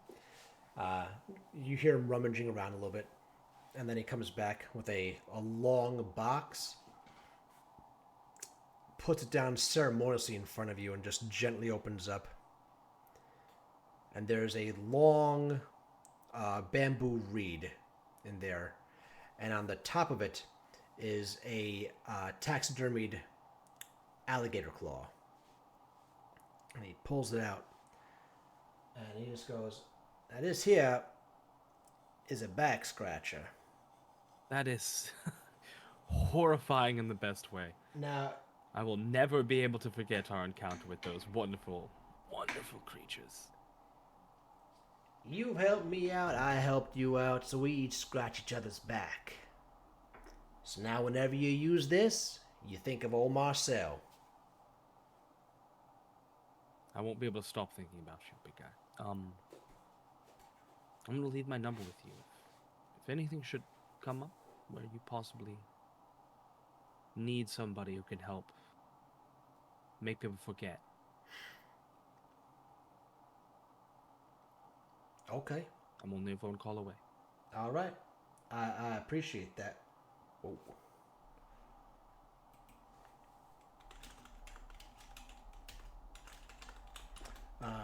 Yeah, I will definitely take your number. Then here's mine. Then he just starts writing on the back of a business card, Fast and Loud Fannies, and he just write Marcel Sale. And he hands it over to you. Oh, see, here's the problem with this logo. I didn't get the number on my back. Does that make it difficult? Oh, that's my personal number. I mean, I'd rather you not advertise that. I don't want to be, getting phone calls at all hours from different states.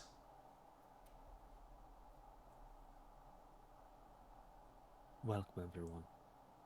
Well then, I guess I'll just hang on to this. And he types it slowly into his old Motorola flip phone. You're doing it's T9, so you gotta press the 2 button a few times. To hit T because he went too far and he had to go back around. Yeah.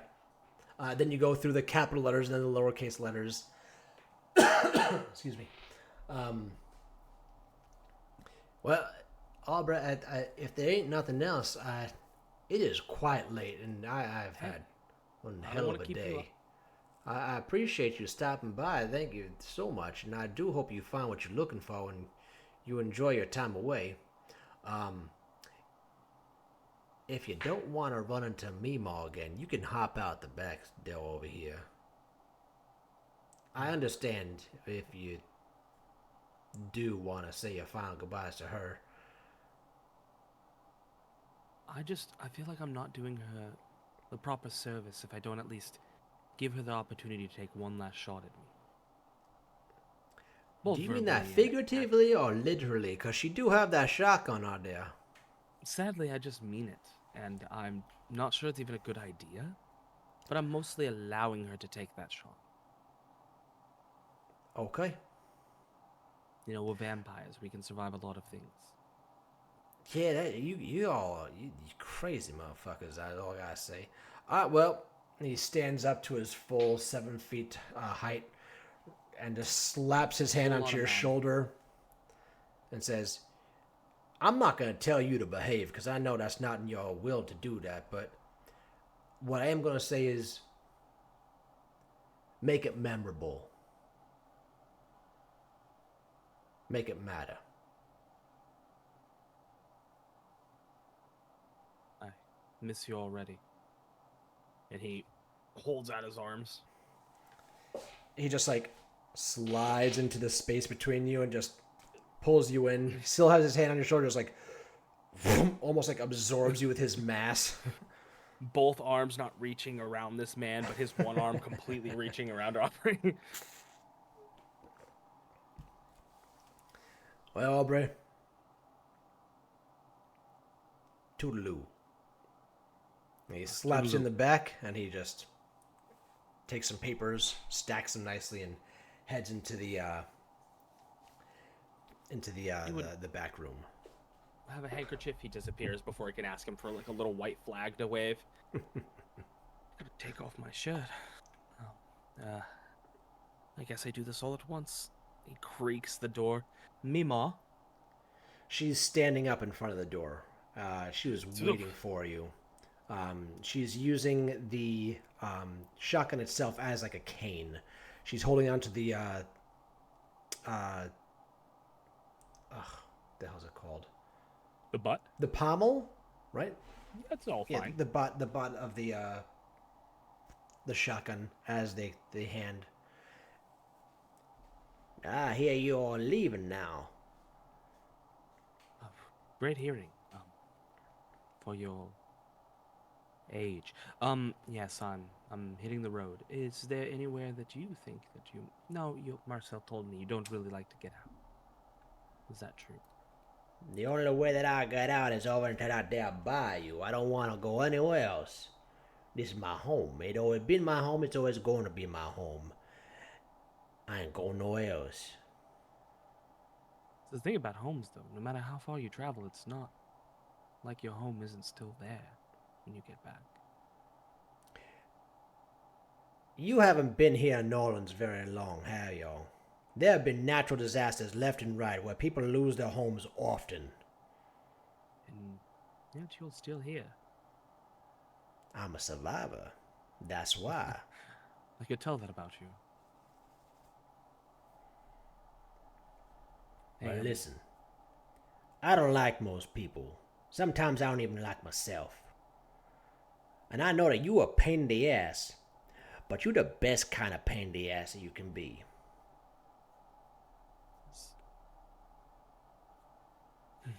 Something I wasn't ready to hear, but...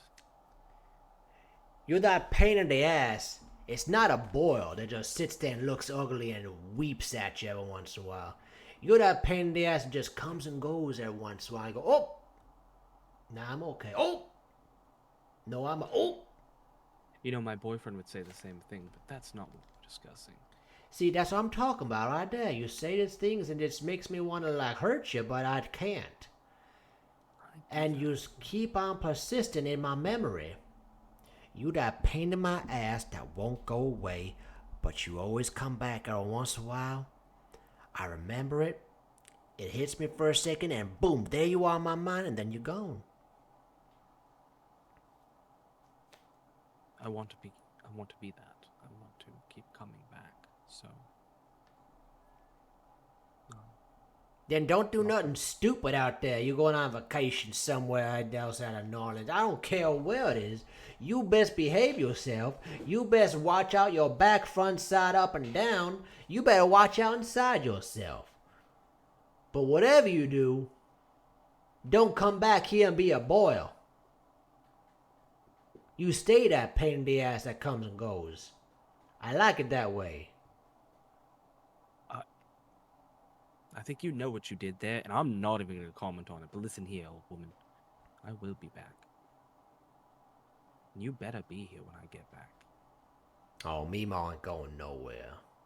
You best believe that.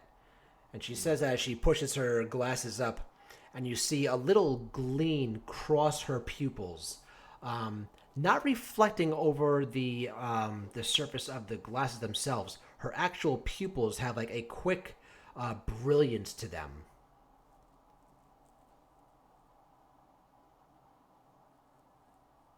You know there's something about you. There's a lot about me, Ma, that no one knows about, no one gonna know about. I'm very secluded and secretive in my own ways.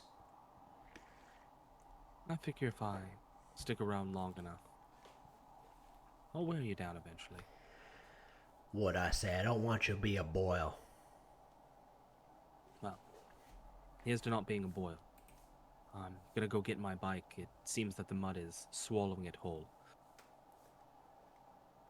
If you gotta put a little bit of some sand under there, we have a top in the back of the pickup if you need to use that. With a bunch of sand. Yeah, you put the sand underneath it, then you put the top on top of that, so it gives you a little bit better traction. And I can just have the sand. You're gonna put the sand on the ground where the mud is, Yeah, yes, on the ground. and then you're Not gonna that want big. to I wouldn't take the fill my sand pockets back. with it. Yes. There's that flash. There you are. Now you're gone. There you are. Now you're gone. Just go on. Do your shenanigans and get out of here before I change my mind. You hear the gate of the truck. He's like shoving sand in his pockets before he puts down the tarp and fills the tarp. He's like, "Oh, Buzz is gonna love this." You finagle the pocket sand. Glitter. I'm finagle- Edward. Say it out loud, Bella. Say it. I'm a sand killer, Bella.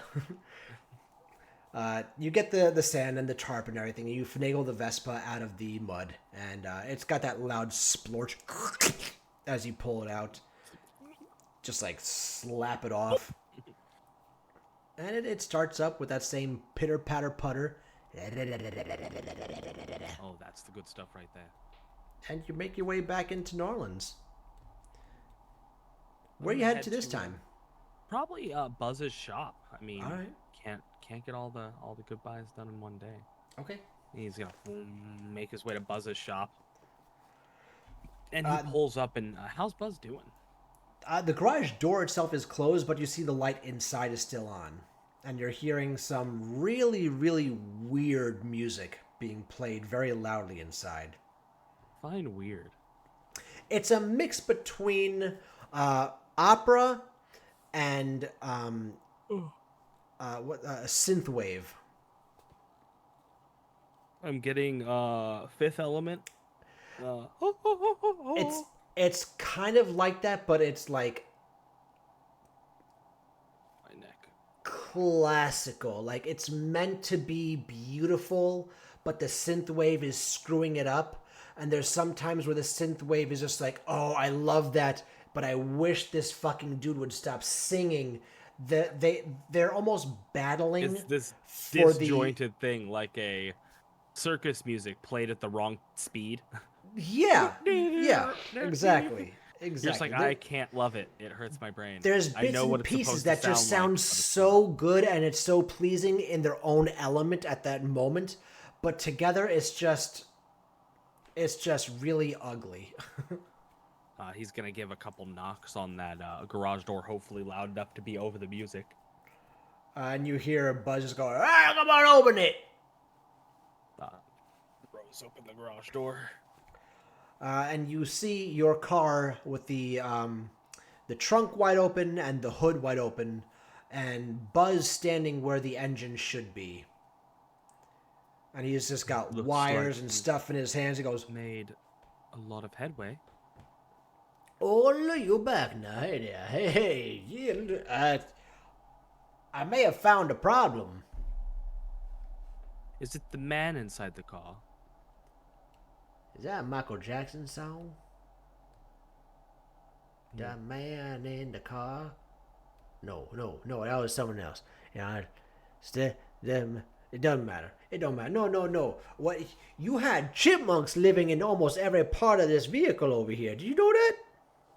Yes, it was Simon, Alvin, and Theodore. They're a couple rascals. You named them?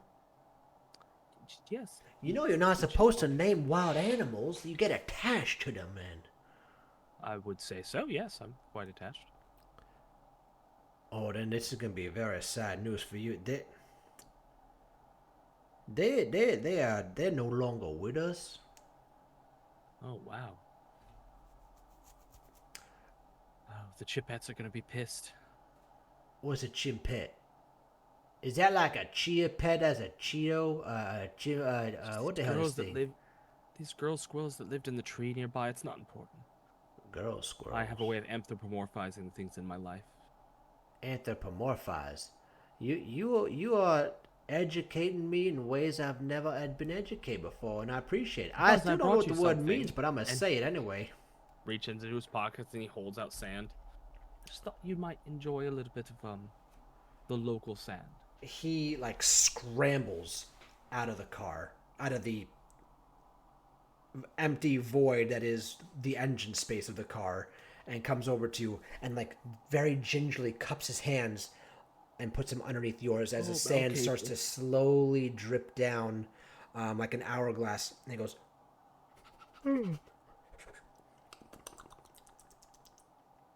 "Oh yeah, that is some fine bayou sand right there.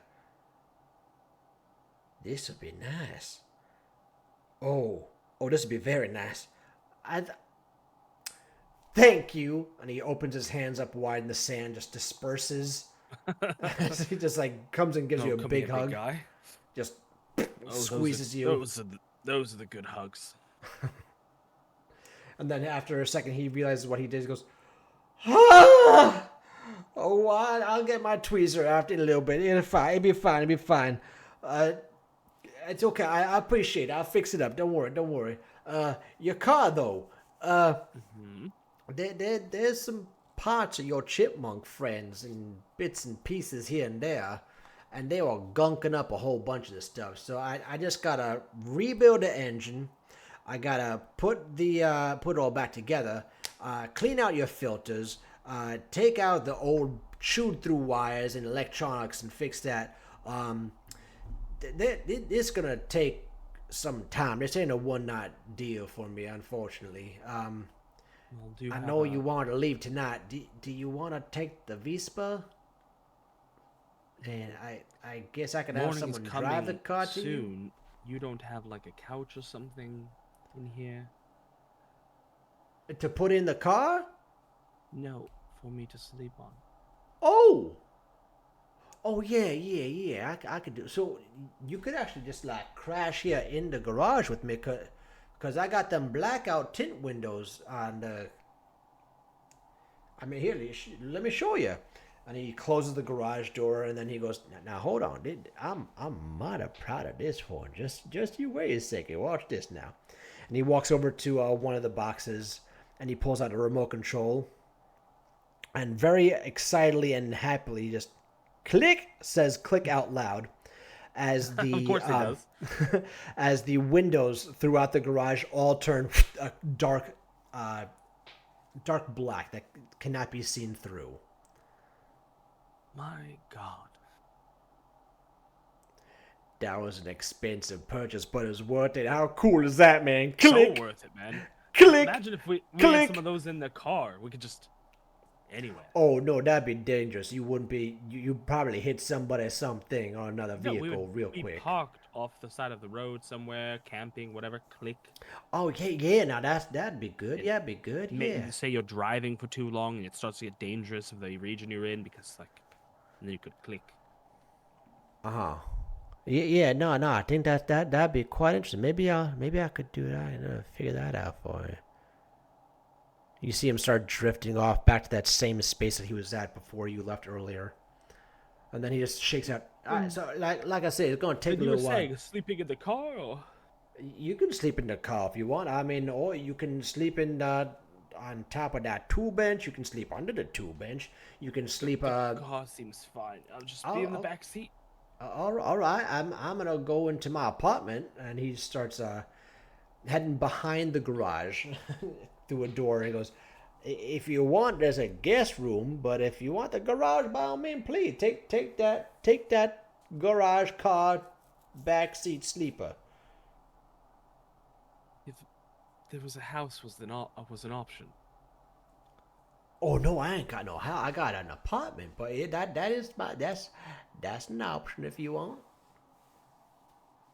Ah, man, I dare see what's inside, but why don't you just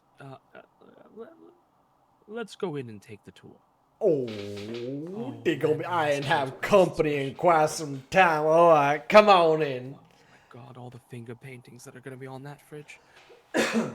And you walk in, and his home is spotless. However, Fuck.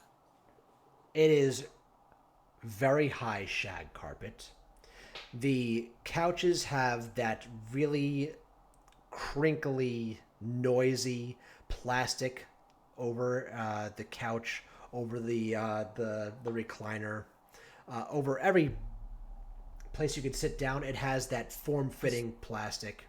You have a lot of. Are you worried that your couch is going to expire? I notice you have cling wrapped it. Not just to keep it new. Hey, listen, I paid a good amount of money for this thing right here. This is a lazy boy, and I do not want it to devalue because of my fat ass. All right then. I'm not gonna dig in any farther. You're a dear friend. I just feel like I'm in a situation where I should go back to the garage. Like I can't touch anything. Before you go back to garage, let me show you one more thing. Let me at least show you the guest room. See if you want to. Come on. He grabs you by the hand and starts bringing you down the hallway. There's gonna be plastic on the bed. He opens up the bed. It's a twin-size bed, and it looks rather comfortable. There is no plastic. It's got a hand-knitted quilt on it. But the one thing that does strike you odd is that there are a wraparound shelves, 3 layers in the room, and there are multiple porcelain dolls. Nope. No. Absolutely They are not. all of different sizes, different types of people. This is a lovely room of death. There's some of them are like small children, some of them are animals. There's one Jesus in the back that has like a broken wrist, so it's missing a hand. Well, hey, Buzz. Do you know my favorite part about this room? Really? The horror. You know, you're not the first person to say that. The last person I tried to invite Other people into my in your home. You're number 3 so far, but like 3 out of 3, I guess it's a compliment at this point. You make quite the home. I can only imagine what your room looks like. Oh, that's my palace. That's what that is. And it's more like this. No. This is done nice for my guests. This is a nice room. You want to come see the very palace? I'll show you the palace Yes, if you want to come see the palace. Absolutely, get me out of here before the dolls start to come to life. How He's about having this? all these flashbacks from the murder house, and this is somehow on the same plane. It's not worse. It's certainly not worse. But it's right up there, though. It's up there. It's up there. He now has the concept in his mind that dolls can just start talking to him. Mm-hmm. So he needs to get out of here. He needs to not be in this room. Okay. He brings you down to the other side of the hall and to his room, which is the last door all the way down. He says, "Now close your eyes. We're gonna go inside, and you're gonna be so surprised at what you're gonna find." If I close my eyes, the dolls will certainly sneak up on me, but... No, those dolls ain't gonna sneak up on you. His eyes close, and all of his senses are as heightened as they can be. Every hair on his arms is standing up. He's just waiting for somebody to say, "Come play with us." You hear the door open up, and you feel Buzz put his hands on your shoulders from behind you and starts leading you into the room. He goes, "Now, don't you peek now. I want this to be surprise." I'm guarantee it will be. As you walk through the doorway, you notice immediately that the ground feels very different from the rest of the house. Don't say ground feels different. What does that mean? There is no shag carpet. It is a hard floor. Oh, Not that's in the so much better than sense, squishy. I thought it was gonna be squishy. not in the like that. sense of wood or laminate or something like that. This Concrete. feels different. It kind of shifts with every step that you take. No. And you kind of hear, it's not creaking. It's kind of like a cracking. And then you feel him let go of your shoulder and he says, very slowly now. Open your Come here to die. eyes. It is very slow because he's worried his brain might melt down if he perceives this room all at once. So these eyes are being opened with, I'm trying to gain as little information as possible because I'm a little terrified. All right. As you slowly open your eyes and everything starts off as a fuzz, and then it slowly starts to focus the more you open your eyes. The room, when your eyes are halfway closed, looks perfectly normal. There's a bed, there's a dresser, there's a lamp, there's a ceiling fan, there's a window, there's a closet. The more you open your eyes, though, you finally understand that this room is made entirely out of Legos. What Every an amazing room. single thing in this room, except for the mattress and the blankets and the pillows and the clothing, This is a special, special boy. is all Legos. And he's just grinning from ear to ear, his hands in front of him, and he's just swaying back and forth a little bit. This is With so his impressive. neck tilted This- down and just waiting to hear what you Does- have to say. Does that fan work? Oh, the whole room works properly. See that light switch right there? Go on, flip the switch. I dare you, flip the He switch. definitely does. Click, click. The lights turn on and the fan starts moving. Is that an actual replica of Starry Night on your wall?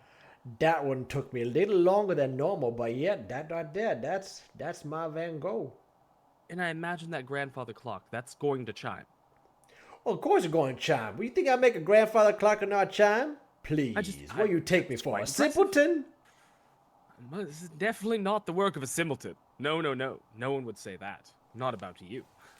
Of course they wouldn't. They know better. This is...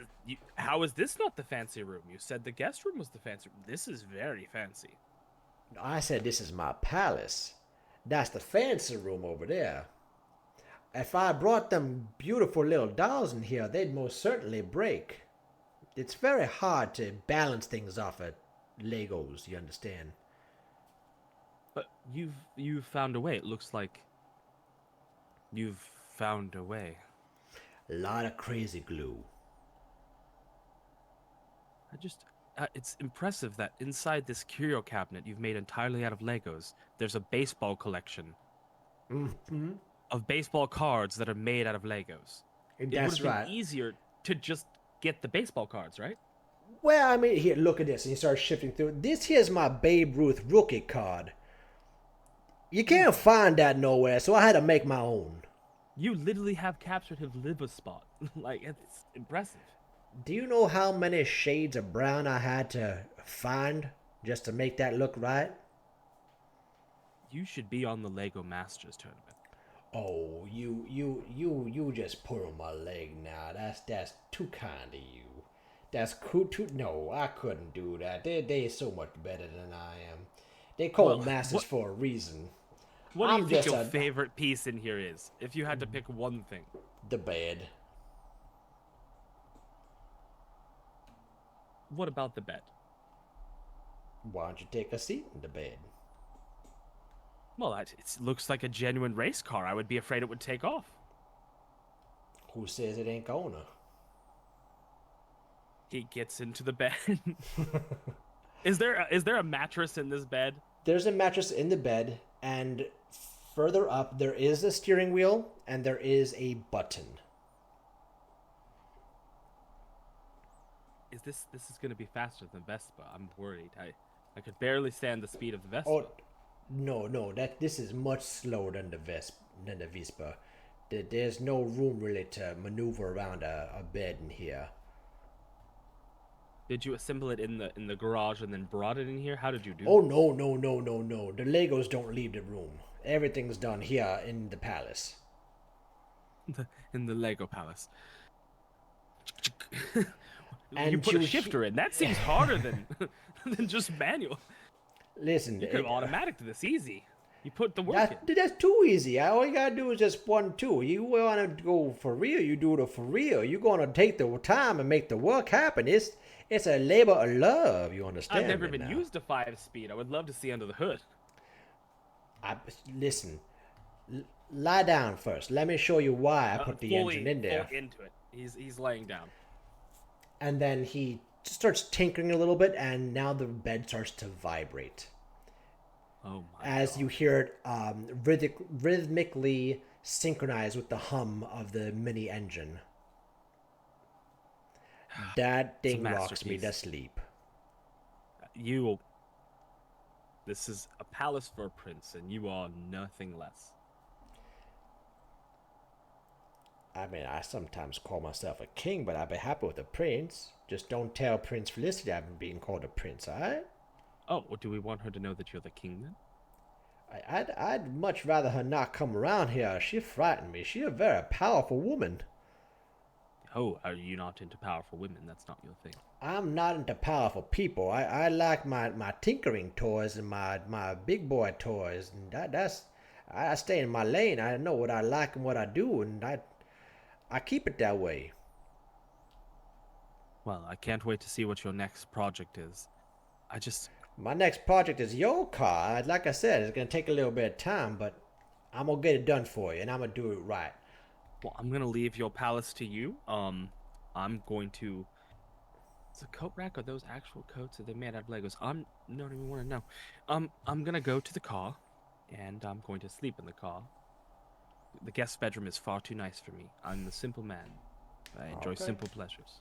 All right. Well, I hope you have a restful night's sleep, and I'm gonna go lock up everywhere so nobody come bother us in the morning. Of course, of course. Can would I love get to you anything pontificate more before I about go what's to in this sleep? room. You want to see what's more in the room? I'd be happy to show you a little bit more if you want. Yeah, feel free to explain to me all of the wonderful sights that we could see in this room. All right here, this one's one of my favorites because when I was a little kid, I loved the pirate set. This is our actual 2-scale size of the treasure chest. And he opens it And the up beating heart is in there. the what? The treasure chest from Pirates of the Caribbean. No, talking about no, the same- Lego oh. treasure chest, my friend. Lego treasure chest. You know how it used to be like this big, and you go open it up, and there'd be like some fake You coins assembled in every there. one of those coins. Yeah, of That's course impressive. I did. And you see him like dig in, and it's like up to his shoulder when he reaches in and just drops coins as he was pulling them up. If this was a Tinder date, he'd just pull out a human head. Just, "Ah, this is where the crazy head kicks in. Now, if you look over here, this right here, you see this bookshelf right here? Oh yes. Pull down that book right there. Oh, of course. And you hear a click, and the wall to your left slides. Oh, what's in the secret room? You all go inside and take a look? Oh, I'm gonna spoil myself before bed. I suggest you do that. You walk in, and the room kind of stops about a foot in. And there's not a room behind. When you looked at it, it was all black, so it looked like it was just a dark room. But you step forward, and there's a wall in front of you. And you see him lean over, and he just pulls a light switch that's hanging just a few inches away from you. And there's a small window on the wall where you see a very dim blue light coming from within. And you hear him whisper, "Now go take a look." Oh, he cannot contain himself. It's like a child gluing themselves to this viewfinder. You look inside through the window, and you see an exact replica of the Batcave.